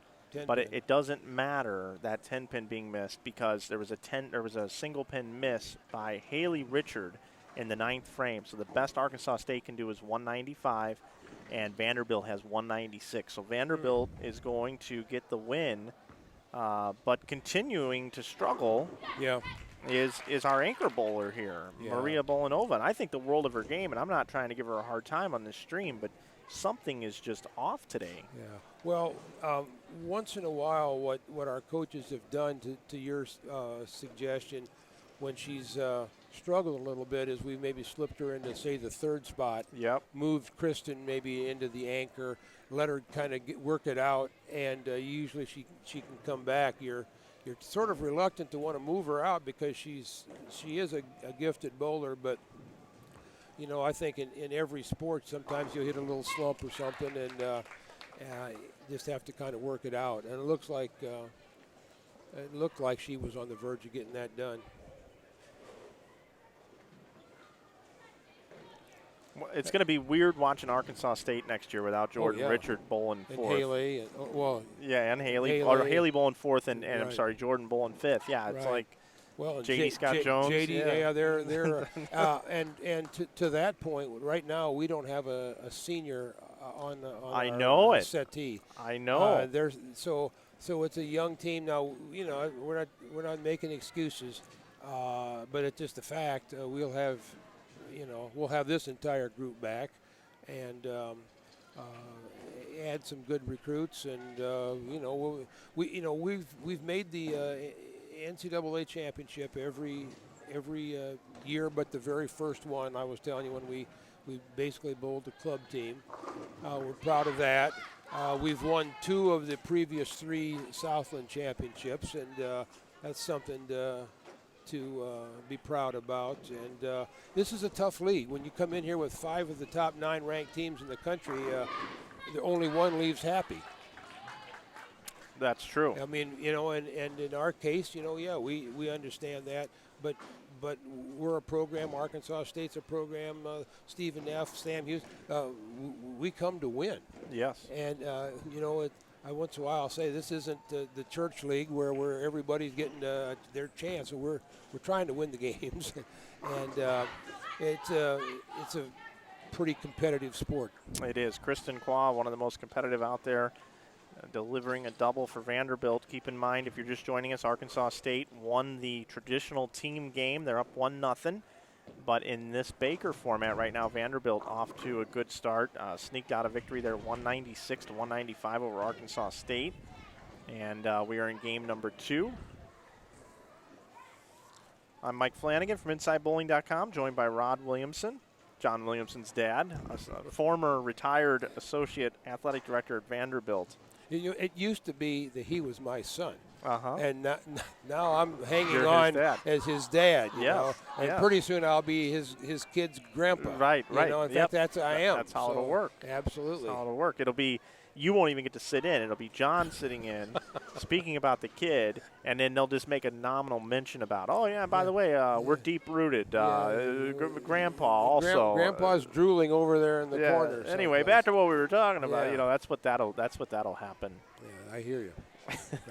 That probably already has happened. Do you get a chance to have you listened to much of our Inside Bowling broadcasts in the past? Yeah, I when I'm around the computer, How many minutes does it take before you mute me? 5, 10? Can you put up with it that long? I sometimes go 11 or 12. Okay, all right, good. hang in there. No, this is actually a tough job. I appreciate that because you're sitting here, you're half watching, you're talking, and it takes a knack at doing that. And I like to talk, but I don't have a lot of experience here with the headphones on. Well, you're doing just fine, and I just made a horrific mistake, and I've done it now 2 times in a row because I'm just not around this enough, and I made the mistake of saying that Vanderbilt won the first game, and that's not the case. It is total pins. Yeah, right. Well, you were right. We did win the first game, but there's it ain't quite like that. But it doesn't mean anything. Just a 1 pin advantage for Vanderbilt. Yeah. Now, if we get in, if we could somehow squeak out this 5-game Baker, then it's the best of 4. What I'm doing is I'm just predicting what's going to happen in the future. I like that. So.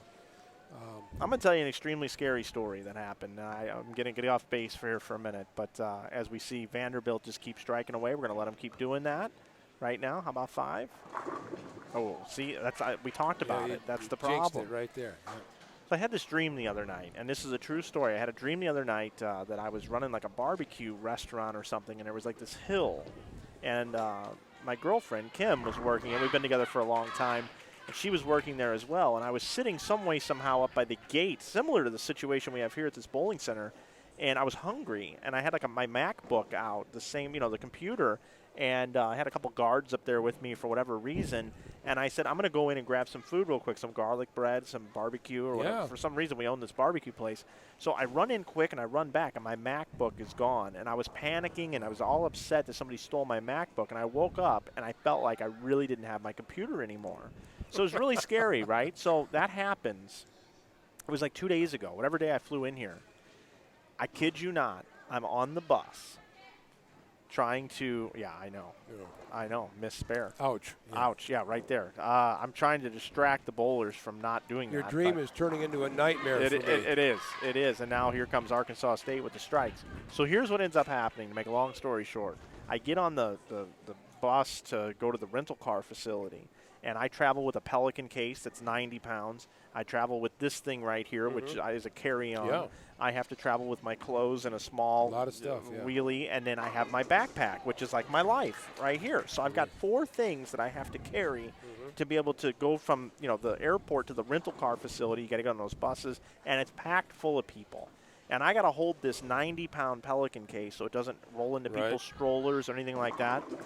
I got off that bus because everybody was rushing me, and I had this thing right here. I had my clothes, and I had the Pelican case.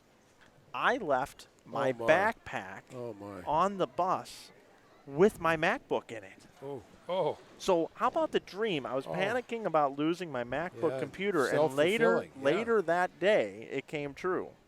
Thank goodness they have a really good system set up. If anybody leaves anything on the bus, they move up, they drive about 100 yards, and then they drop it off there. The problem was I had to haul my 90-pound Pelican case and all this stuff to go get my bag, then go get my car. Lots of single-pin misses here. Yeah, that's in front of us, too. That's not good. Very scary. That's not good. Well, you know what? You left that. I came here, and I pulled a first-timer for me. I was about 20 minutes from home heading for the airport and realized I left my cell phone on the kitchen table and had to have my daughter overnight it. And I went for a day. I felt like I was lost. What did that cost to overnight a cell phone? I'm afraid to know, but I'll find out when I get home. But would you rather lose your wallet or your cell phone? I told my wife that I would rather have left my clothes there and had my phone than to have it the other way around. Isn't that scary? Well, it's funny what you get used to. It's unbelievable. But in your case, you're right that your brains are in those bags and all. Well, they just missed. But we are missing spares left and right. I don't know what's going on. You and I may need to go down there and talk to them and teach them how to throw cross lane at spares. But we've got back-to-back single-pin misses for Vanderbilt. Very, very uncharacteristic. Yeah. Maybe the fatigue is setting in. It's been a long couple of days. Yeah. And as a collegiate bowler, you don't get much sleep, although they did get to sleep in today. Yeah. But when you share a room, 3 or 4 girls to a room, I believe that's how it works, right? Well, I think in our case, we were 2. 2. Oh, well, that's good. There's some programs that do 4. The big budget, yeah. Yeah, imagine having to get up. You got a bowl at 7, you got a team breakfast at 6, and you got 4 people in a room, and everybody's got to shower and get ready. How do you do that? Yeah, well, one of your points, I oversaw athletic communications at Vanderbilt for 20-some years, and so you're working with members of the mainstream news media on a lot of different fronts. And from time to time, they'd say, "Well, bowling. How hard is bowling? They sit around and they eat in between shots." And I used to say, "Well, golf eats in between shots." Sure. But you would take the average sports writer or even the above-average sports writer. They couldn't bowl 2 games without their back being sore or couldn't get out of bed for 3 days. And these young women are standing on their feet sometimes from 8 o'clock in the morning till 5. No, they don't. They don't sit down in between shots. They're throwing that 14, 15-pound ball over and over and over. So I'm trying to ask sometimes just who is athletic out there and who's not, because this is hard work. Yeah, just think if you described, without bowling, if you just walked up to someone and said, how would you like to stand up for 9 hours and about every 2 minutes you're going to, wow, another single pin miss. That's three in whiffs. one game. Let's look at the scoreboard here. So a possible 213. Arkansas State can punch out for 232. Jordan Richard here up in the 10th frame. Strike here would put Vanderbilt in bad shape here in this game number 2. Oh, and a blower 9-pin. So they can now get to 211. So 211 max score, Arkansas State. So here's an opportunity now for Maria Bolanova to step up in the 10th frame and take a 2, I'm sorry, not a 2-0, to extend the lead in the overall pins.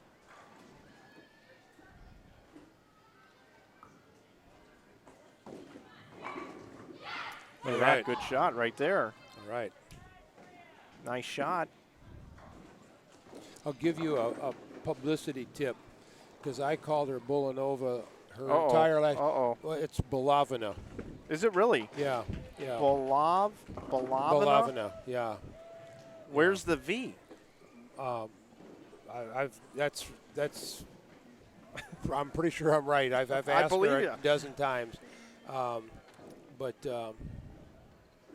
I'm spelling it my own way, Bolavina. Bolavina. I got it. And I think we're pretty close. But anyway, whether she's knocking them down here, we could use another one. I'll tell you another story. I had somebody one day tell me that Monmouth was pronounced Monmouth. Well, you know. And then I had another person tell me it was Monmouth. Okay? And I can't ever get it right anymore now.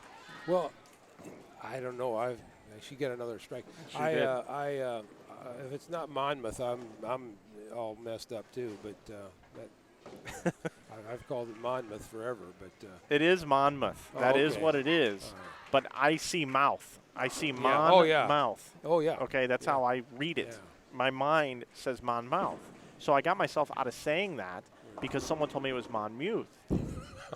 Okay, and then it was Monmouth, and then I had people come up to me, dude, you're totally screwing up the name. It's Monmouth.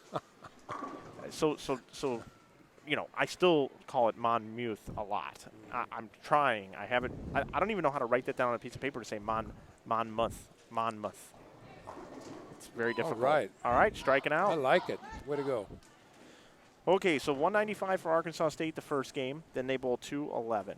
196 for Vandy, 213. So that is a +3 for Vandy after 2 games. Huge lead. Yeah, exactly. I don't know. Are they going to concede? There's a white. You see a white flag over there? Yeah, we might as well just go to the Baker best 4 out of 7 now. It's such a landslide. Not even worth bowling the next 3 games. Well, we'll see. But it is setting up to be a pretty feisty finish here. So we're talking about bowling as a sport, and I was going to say, you know, if you wanted somebody who said, hey, you're going to stand somewhere for 8 hours without sitting down, and you're going to take a 15-pound dumbbell, and you're going to swing it at your side and then throw it about as far as you possibly can every 2 minutes for 8 hours straight, I think people would look at you and say, I'm not doing that. That's incredibly hard to do. And then add a little bit of competitive stress into it, where you have to focus. It isn't like you're just flinging it anywhere. Yep, and then imagine you have a selection of dumbbells, and in order for you to stay alive and help your team, you have to pick the right dumbbell to throw. And not only that, but you have to rotate it in a certain way. And I think people would be like, holy, you lost me. I'm not interested in that. Plus, they're putting this, what they call oil pattern down that's tricky, and that's trying to kind of foul. Yeah.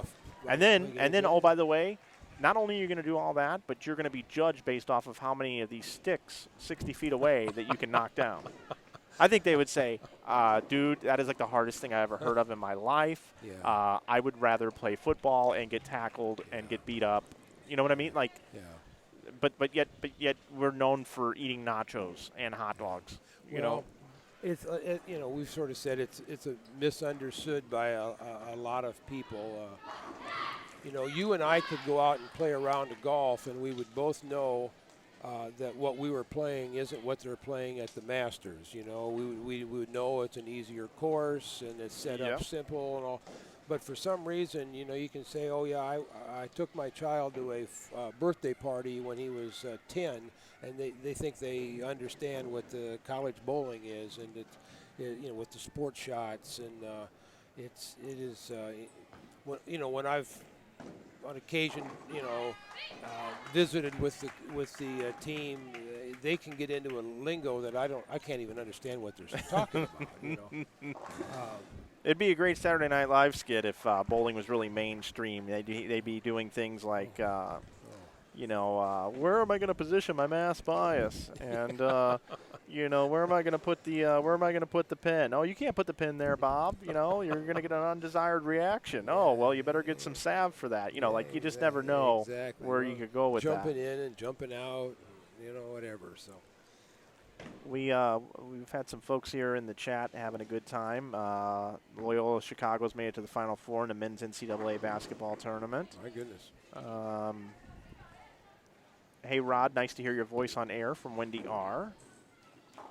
Oh, yeah, from California. It took me a second to think of Wendy R. But, Wendy, I'm a lot smarter than this, but, I'm just trying to kind of downplay it right now. Max B is trying to tell me how to say Maria's name.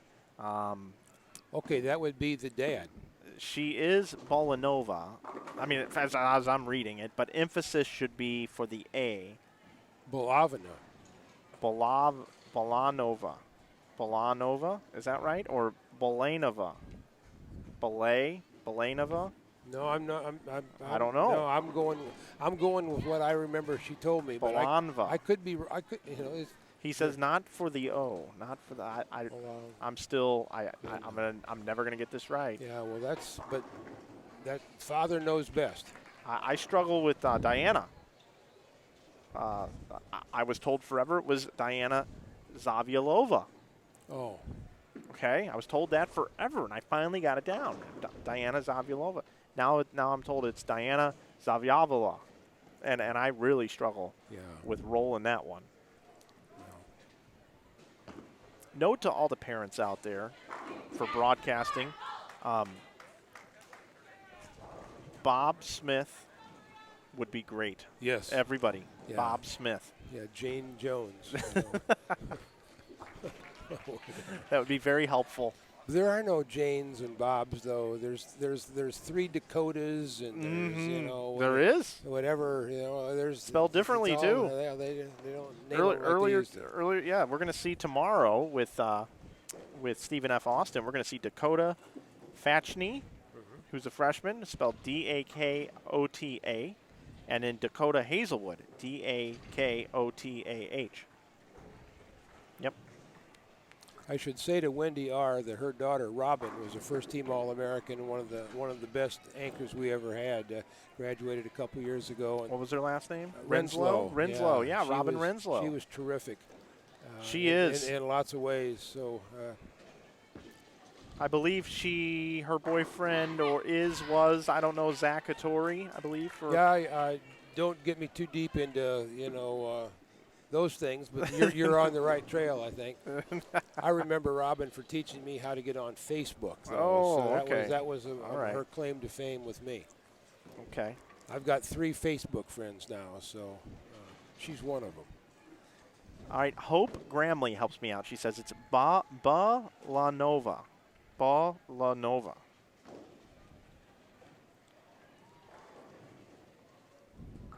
Balanova. I don't know. Whew. I'm going to start making people send me actual enunciation guides for every player. I'm going to talk to Maria, who actually goes by Masha. She likes Masha. Masha. Yeah. Well, that works. But I think I'm right on that one, Dad. But I'm going to talk to her tonight. I'm still saying that I'm pretty close to being right because last year I was so wrong. And yep. Yeah. We had a basketball player for 4 years that ended up being our leading all-time scorer, and I found out the last game of his career that the coaching staff, we had all pronounced his name wrong for 4 years. I said to the kid, Matt Friege, and I said, why didn't you tell us? And he just shrugged his shoulders and said it's hopeless. So, jeez. I'll tell you what, I get more names right than wrong, though. Yeah. I had a parent earlier tell me the other day, that, hey, you got the name right. Nobody ever does. It was Kelsey Abrahamson. Yeah. I got that one right. Wow. If it's spelled out, if I just read it how it's spelled and it comes to me, I've got it. No problem. I can handle it. I can read hundreds of names. But, man, I really, when things are silent or stressing, oh, man, I'm done. Hey, people are hopefully watching this to see what's going on, and you can't know, and if you care about this sport, what a quality live stream means to be able to see it.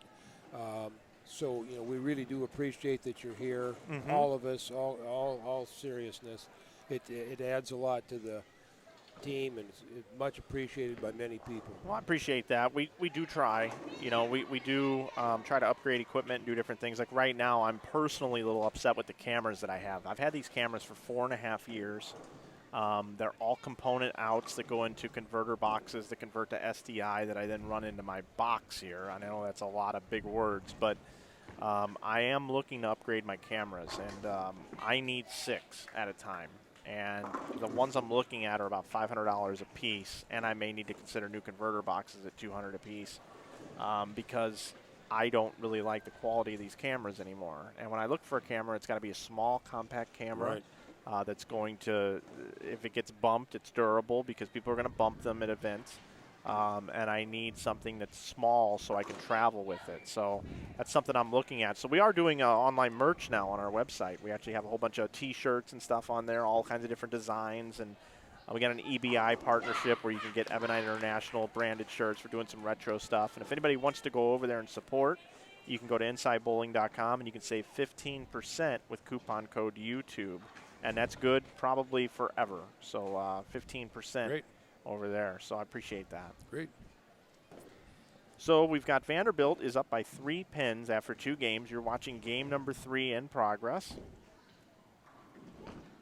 And it's total pins. It's not bowling against each other quite yet. Arkansas State did win the regular team portion, so if Vanderbilt is able to hold on here to this small lead after 5 games, we'll have 7 games for you, up to 7 games, best 4 out of 7.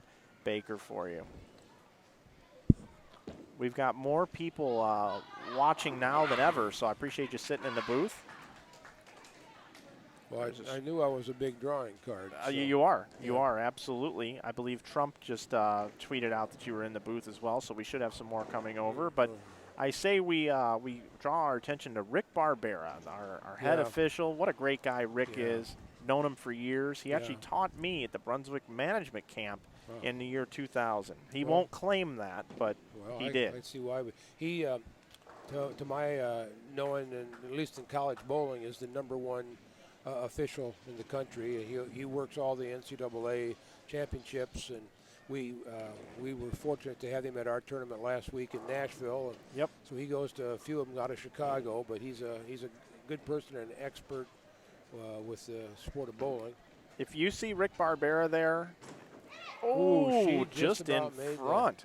If you see Rick Barbera and Doug Dukes from Kegel in the same building, it's big time. You know you're at a top-notch event. Yeah, it is. Those guys, I see them all the time. Samantha just about picked that one up. We're excited about her. She's a freshman from just north of Detroit. We think she's one of the better freshmen in the country. Really good athlete. I think she's an example of somebody that would probably be a good softball player. Okay. In fact, she grew up playing baseball with the boys, and she's a big Detroit Tiger fan. But as I've watched her, she's not just a good bowler; she's a good athlete. And I think for people that are listening and wanting to follow college bowling in general, Samantha Gaynor is a name to remember. She's going to be something special. So we've got a chance for a lead change here with Jordan Richard up in the 10th frame. She can take her team to 217. Best Maria can do is 204. Let's see what happens. And Jordan Richard, wow. I mean, I've compared her to the modern-day Michelle Feldman, who bowled on the women's tour, bowled the first 300 on the women's tour on television. She has power in her release. I think she should turn pro maybe right now. I mean, like right between shots. Yes. She is a difference maker and has been. But no, you're right. She has some pace on the ball.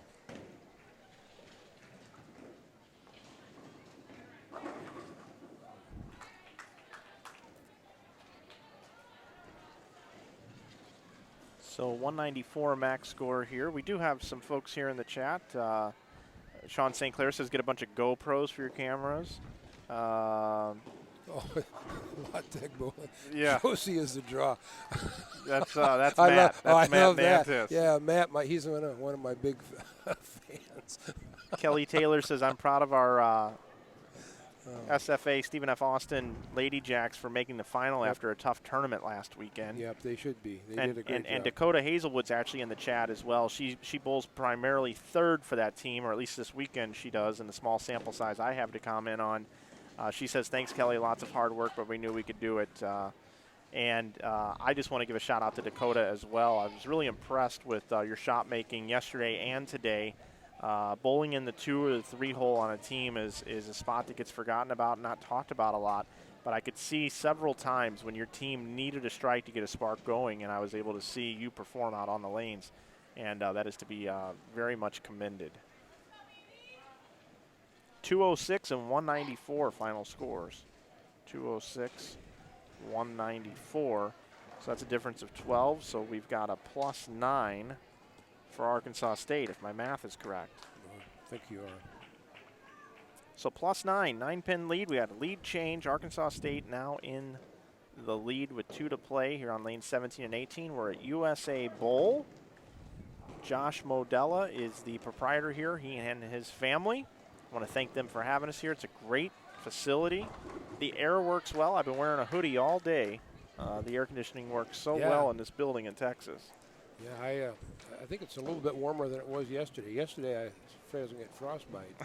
But, if you're bowling, it's a little warmer. During the regular team portion, I was talking it over with Joel Weems. He's the Senior Associate Athletic Director at Arkansas State.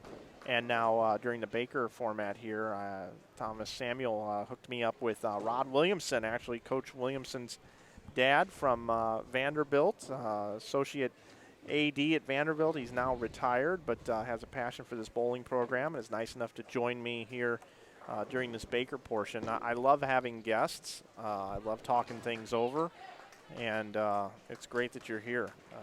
Really do like it. Well, I'm enjoying being here. I hope I'm not too flippant and all, but I like to have a little bit of fun. I'm the flippant. Okay. I'm the master of flippant. I say in the live stream world, USBC is kind of like CNN of bowling.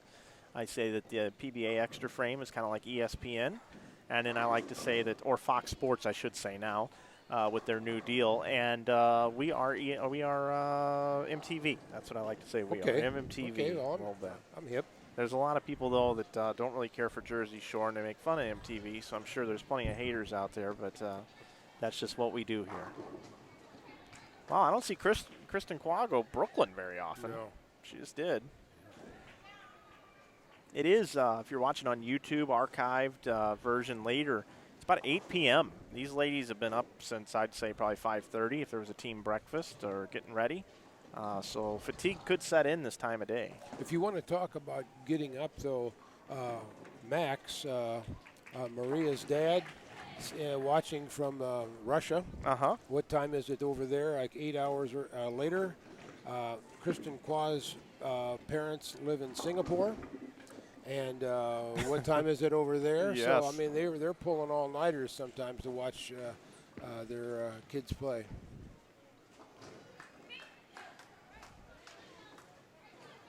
La Tech Bowling says, Rod writes the best articles. You know, La Tech Bowling is really smart. They're goofy, but they're really, really bright. Actually, I do post stories on our Vanderbilt website, and I cover the team as if I was a columnist for the local newspaper. Okay. Which is a little different, to be honest with you. Oh, it is. I think they deserve that. They work hard, and I think there's a lot of websites that I see. Maybe they're younger and busier and whatever, and they just recite the scores. And what I've tried to do, for the Vanderbilt family and friends, is to write a little bit more about what's behind. I'm not bright enough to talk about the intricacies of the game, but I try to put a perspective on how it is. If we didn't bowl very well, I think you quickly see that in an article that I'd write. Conversely, I think we bowl pretty good. I would try to do that as well, and I've enjoyed doing that. But you know, sometimes I've wondered, just like as you do when you put anything out there, what you say or what you write. Am I being fair about this? I'm certainly not trying to.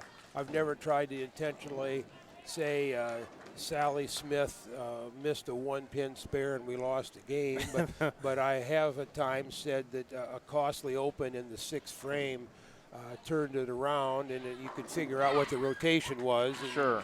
But again, I think that if you can say that about a football player or about a basketball player, I don't know why you can't, talk about the ups and downs of a bowler.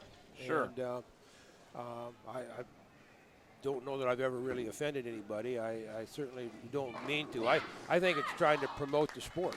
Yeah, no, I agree. I think we need more writers, too, writing about bowling. Yeah. You know, I'll give a tip to everybody if you're starting your own business out there. I read this article, and then I listened to this podcast about this guy who owned a pool company when the economy crashed. And he had about 6 employees plus his crews that worked out in the field.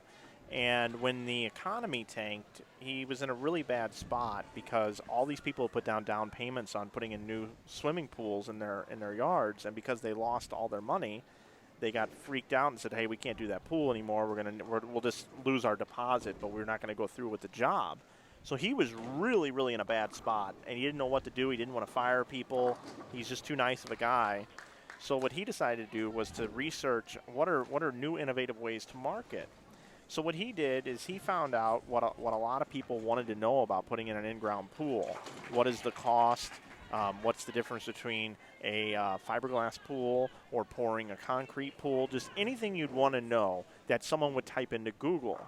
And he actually wrote all these articles and put them on his pool website so it would get picked up on Google, and everybody would come to his site to get the answers. And nobody would give you an answer in the industry of pool making that how much does it cost. And he actually put figures on there to actually give people information what they wanted. Like, hey, look, this is not in stone, pun intended, but this is the amount of money that you can expect to spend. And his website traffic went through the roof. His business went through the roof. Wow. And he now gives speeches about how to grow your business. If you help problem solve and answer questions for people, it can go a really long way in promoting your business. Interesting, yeah. So I believe in writing, and writing today, even with the digital age, can still really help people, not only with their business, but just help people in general. And I'm glad you are writing. Yeah. Well, some of my colleagues back at the office have younger colleagues have told me I write too long, and I don't really write for length, and I don't write for everybody. I write for people who really are following the sport, and so. We have a question. What's the scores in the match? Arkansas State bowled 195, 211, and 206. Vanderbilt bowled 196, 213, and 194. That means right now Arkansas State has a +9. They're 9 pins ahead of Vanderbilt, and we're in game number 4. We have one more to go after this. It's total pinfall. And if Arkansas State wins, we will stop, and Arkansas State will move on to the final to take on Stephen F. Austin tomorrow morning at 9 a.m., and Vanderbilt will go home. But if Vanderbilt wins here, then we will have a tie situation. Another single pin miss, very uncharacteristic. It's about the 4th at least. And if that tie occurs, we'll have 7 games, up to 7 games. First team to win 4 in head-to-head Baker matches coming up. So I can't really see the board. Where does it stand right now? Right now, we have 105 in the 6th for Vanderbilt. So if they were to strike out, they'd shoot 225. And Arkansas State's really just kind of filling frames with 2 strikes this game, but they're clean. They can bowl 220.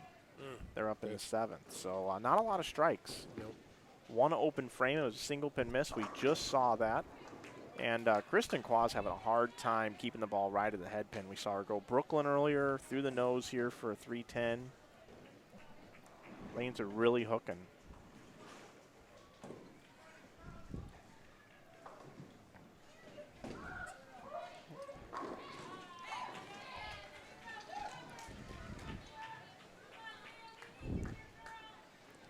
We do have it here, at least.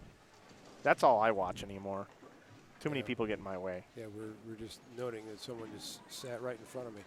So I'll look this screen.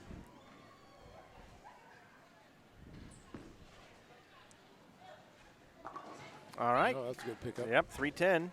Slid right in there.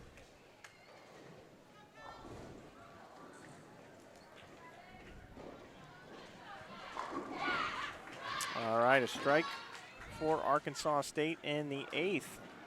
I like watching what the 8th and 9th players do, 8th and 9th frame players. It's when I bowled collegiately for the short time that I did, when you bowl in that 8th, 9th position, of course, anchor, of course, but coming down the pipe, you know, when your team's down 10, 15, 20, whatever, the other team has an open or stops a string, you just, that adrenaline gets flowing, you step up, and when you deliver that strike, there's nothing better than coming back and slapping your teammates' hands.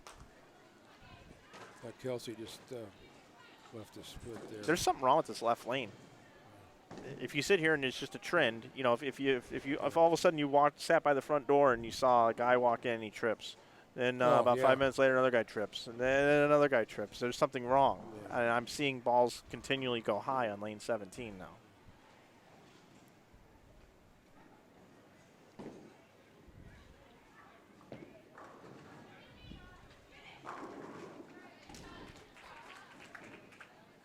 I wonder what it's like being Haley Richard. You know, your twin sister, Jordan, you know, throws a huge, powerful strike ball, bowls anchor. You know, she's second best. I mean, let's just face it, she's second best with the bowling ability, but she's one hell of a player on her own. Yeah, she was second last weekend, right? Yeah, and I really haven't studied it, but she's certainly if not a first-team All-American herself, probably in the second team, and she's one of the best in the country, and has been for quite a while. Yeah, I call it the Pete Weber, Walter Ray scenario. Walter Ray's got more titles. He's made more championship appearances, but Pete Weber gets noted as being the best bowler of all time because it's a little more flashy, and that's kind of what we have going on here as well. And we have an open frame now for Arkansas State.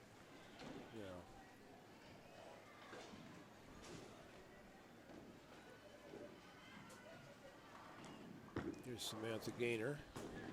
All right. Figured out that lane. So how about that? Just when you thought Arkansas State was going to jolt into the lead here and maybe separate themselves a little bit with a game to go, now you got a situation where Vanderbilt can bowl 190, Arkansas State can only bowl 188. And the light mixer for Jordan Richard puts some pressure here on Maria now. Because if she doesn't strike on the first ball, she's looking at a 170 max score. Jordan Richard already has the first strike up in the 10th frame. 178 if she fills 20. 170 if Maria fills 20. It'll be interesting to see which anchor player can potentially double. That's pretty much on line. And, you know, with that hooking lane, lane 17, that looked firmer. She got it further down the lane. Ball set up nice. In that situation, you're just praying you don't leave a 10-pin. And she didn't. It was flush. It was perfect. I was just going to say Maria puts a little pace on it herself. Yes. Two of the better anchors. All right, now Jordan does not double. So here's an opportunity for Maria to go up and really help her team with a double in the 10th frame. Arkansas State can go to 178. They have a 9-pin advantage, keep in mind, through 3 games. This is game number 4.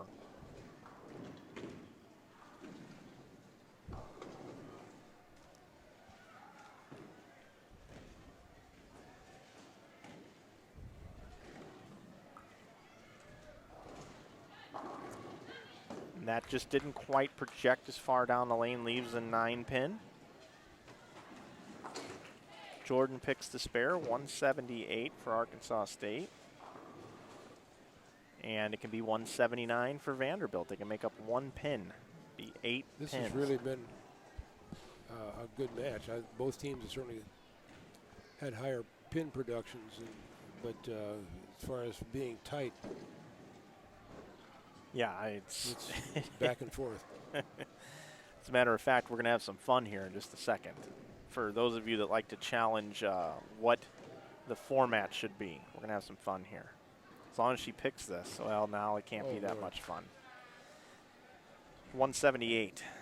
What I was going to say is if she covers the spare and would have bowled 179, it would have been 2-2 with a rubber match coming up next. But that did not happen. Didn't happen. +9 for Arkansas State going into the last game. Whew, this is exhausting sitting here talking bowling all day too, believe it or not. Yeah. Yeah, it is a difficult task, seriously.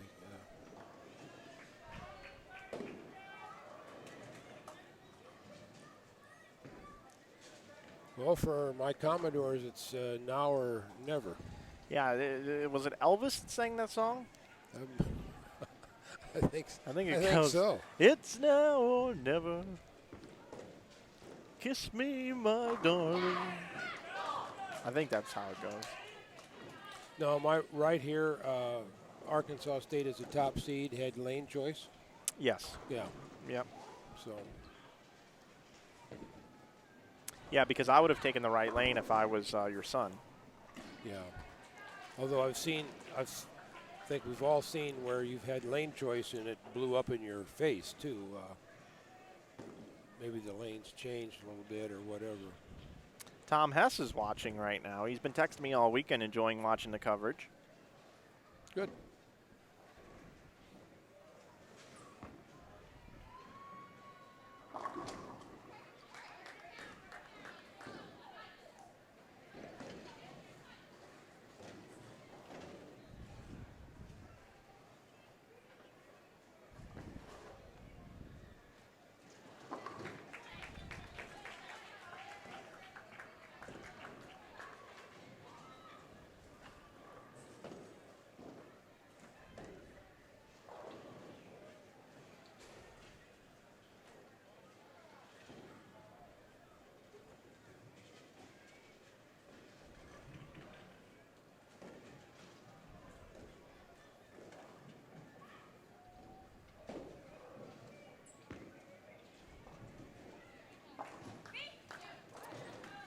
Kristen covers the Yeah, strike spare. spare.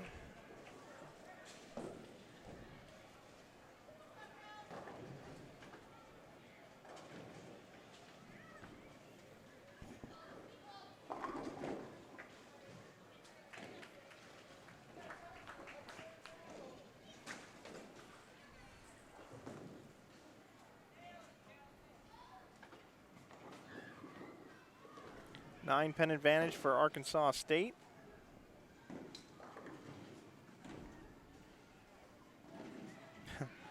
Sean St. Clair is one of my biggest fans. I see it right now in the chat.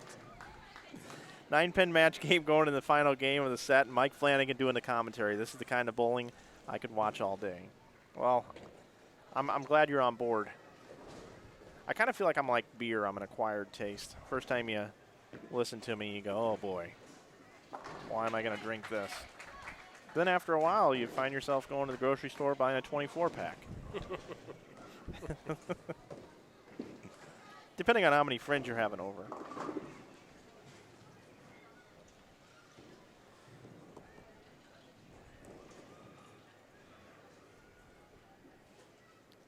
Well, Vanderbilt's made up the 9 pins.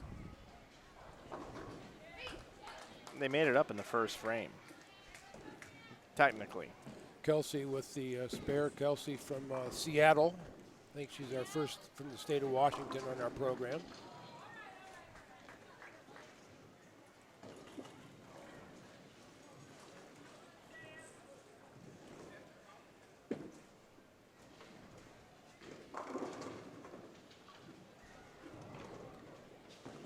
So Vanderbilt strike, spare, spare.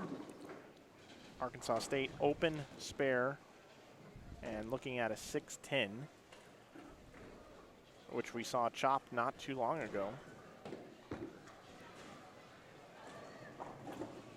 Uh-oh, washout. Yeah.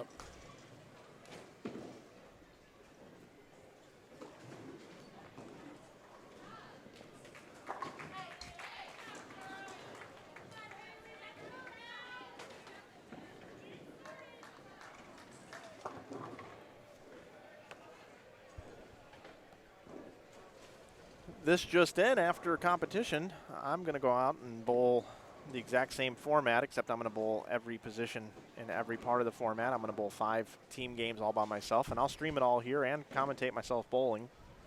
Yeah. They're going to put on a fresh condition for me. Yeah. Make sure you let me know when that starts. I wouldn't want to miss a. Well, if you subscribe to the YouTube channel, you get an instant notification Oh, okay. Thank you. on your app. That's all I need.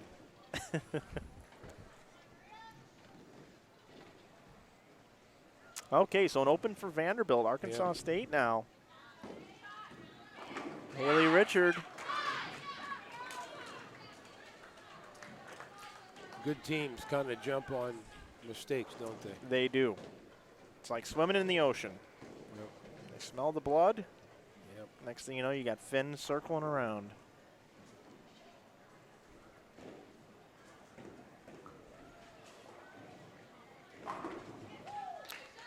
That was that 10-pin I was talking about. Yep. When you're going left to right, you increase the speed. You're trying to get it down the lane to the spot. Still needed to have time to recover, and 6 wraps right around the 10 for Maria.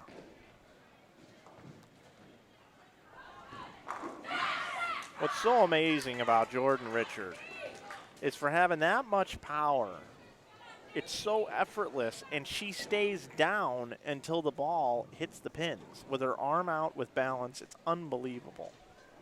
She's so good at that. So good at that.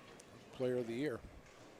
Yeah, now she's got her and her sister have given Arkansas State a double. Yep. Right in the middle of the game with a 9-pin lead. Yep.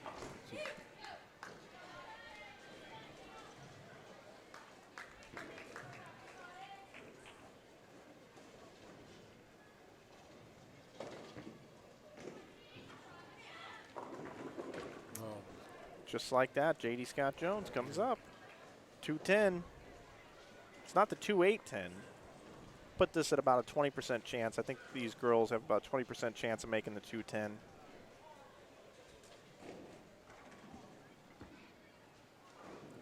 Is that going to hold? No, it read the mid lane. It's too much. There's a point where you get too far with your feet to the left as a female bowler lacking rev rate, to where, you know, you give up carry percentage. So you try not to move too far left too quick, and J.D. Scott Jones just gets the count. Didn't even go for it. 103 in the 6th now. Can still bowl 223.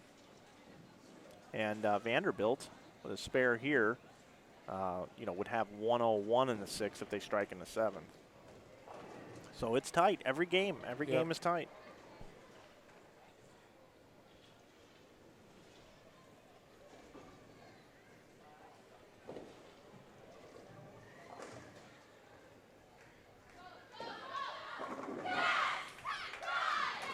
That shot right there, you didn't even hear the ball hit the lane. It was like it was like setting it onto a glass coffee table and it didn't shatter. You know, our coaches think one of the biggest stats, and I don't know if it's kept, I shouldn't probably, our strikes after opens in Baker. It says something about, well, it says a lot of things, I guess, about the fortitude of who can do that, turn it around, get it back on the right track. That was a big strike.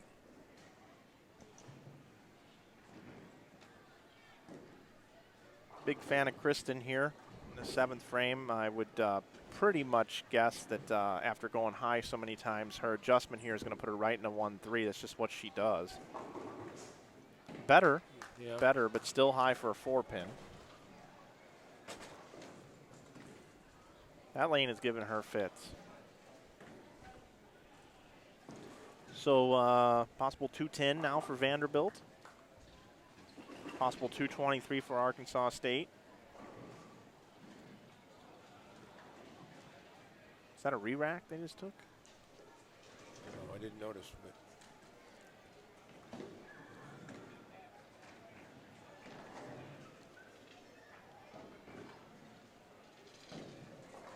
pace of play getting a little more deliberate now as we get down to it here. Every shot really matters. yeah, Kristen is typically a little bit of a slower player. Hold, hold, hold. Oh, Lord. I saw off her hand that that ball was skating left, and Vanderbilt not in a good spot right now. No. Well, that was a great shot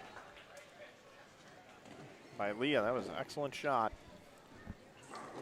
So 9-pin lead for Arkansas State. They also won the team game before this, so Vanderbilt. We're going to miss those, or regret those single pin misses. A lot of them. 11 pins a crack. Just I think about. 4 or 5 of them. I know there's been at least 4. Yep, those would be nice. Arkansas State's had a couple as well. Right. Even earlier in this game. I think it was earlier in this game, wasn't it? No, it must have been the last game. Haley Richard had one. Missed a 10-pin. And there's another missed 10-pin. I just said it out loud. Giveth and taketh away. It's unbelievable. Yeah. So 191 max score now for Arkansas State. 189 max score for Vanderbilt. So just like Not that. enough, yeah. Just Close, like that, but- though. I mean, it's going to come down to the last 2 players. Yeah. Well, you need a spare here. Vanderbilt needs a spare Absolutely. here. This is important. Got to pick this up. 1-2. Hooks by it. There's that lane sparking because we're seeing too many really good athletic female bowlers in a top-ranked school miss spares to the left. Kristen Quah, she doesn't do that. She's We just saw- really we just one saw of it the again. better spare shooters in the country. Kristen, Yeah. Statistically. So max score of 178 for Vanderbilt. Haley Richard throws a strike. That's almost time to turn out the lights. Yeah. Party's over. 9-pin lead coming in. Best Vanderbilt can do is 178, which would mean 169.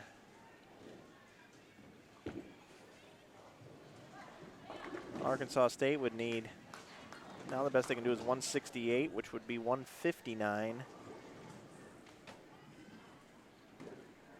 It's pretty close to the I think we need a mark. curtain call. Yeah. I don't know. 9. 9 might be a possibility of a tie. A mark is a winner.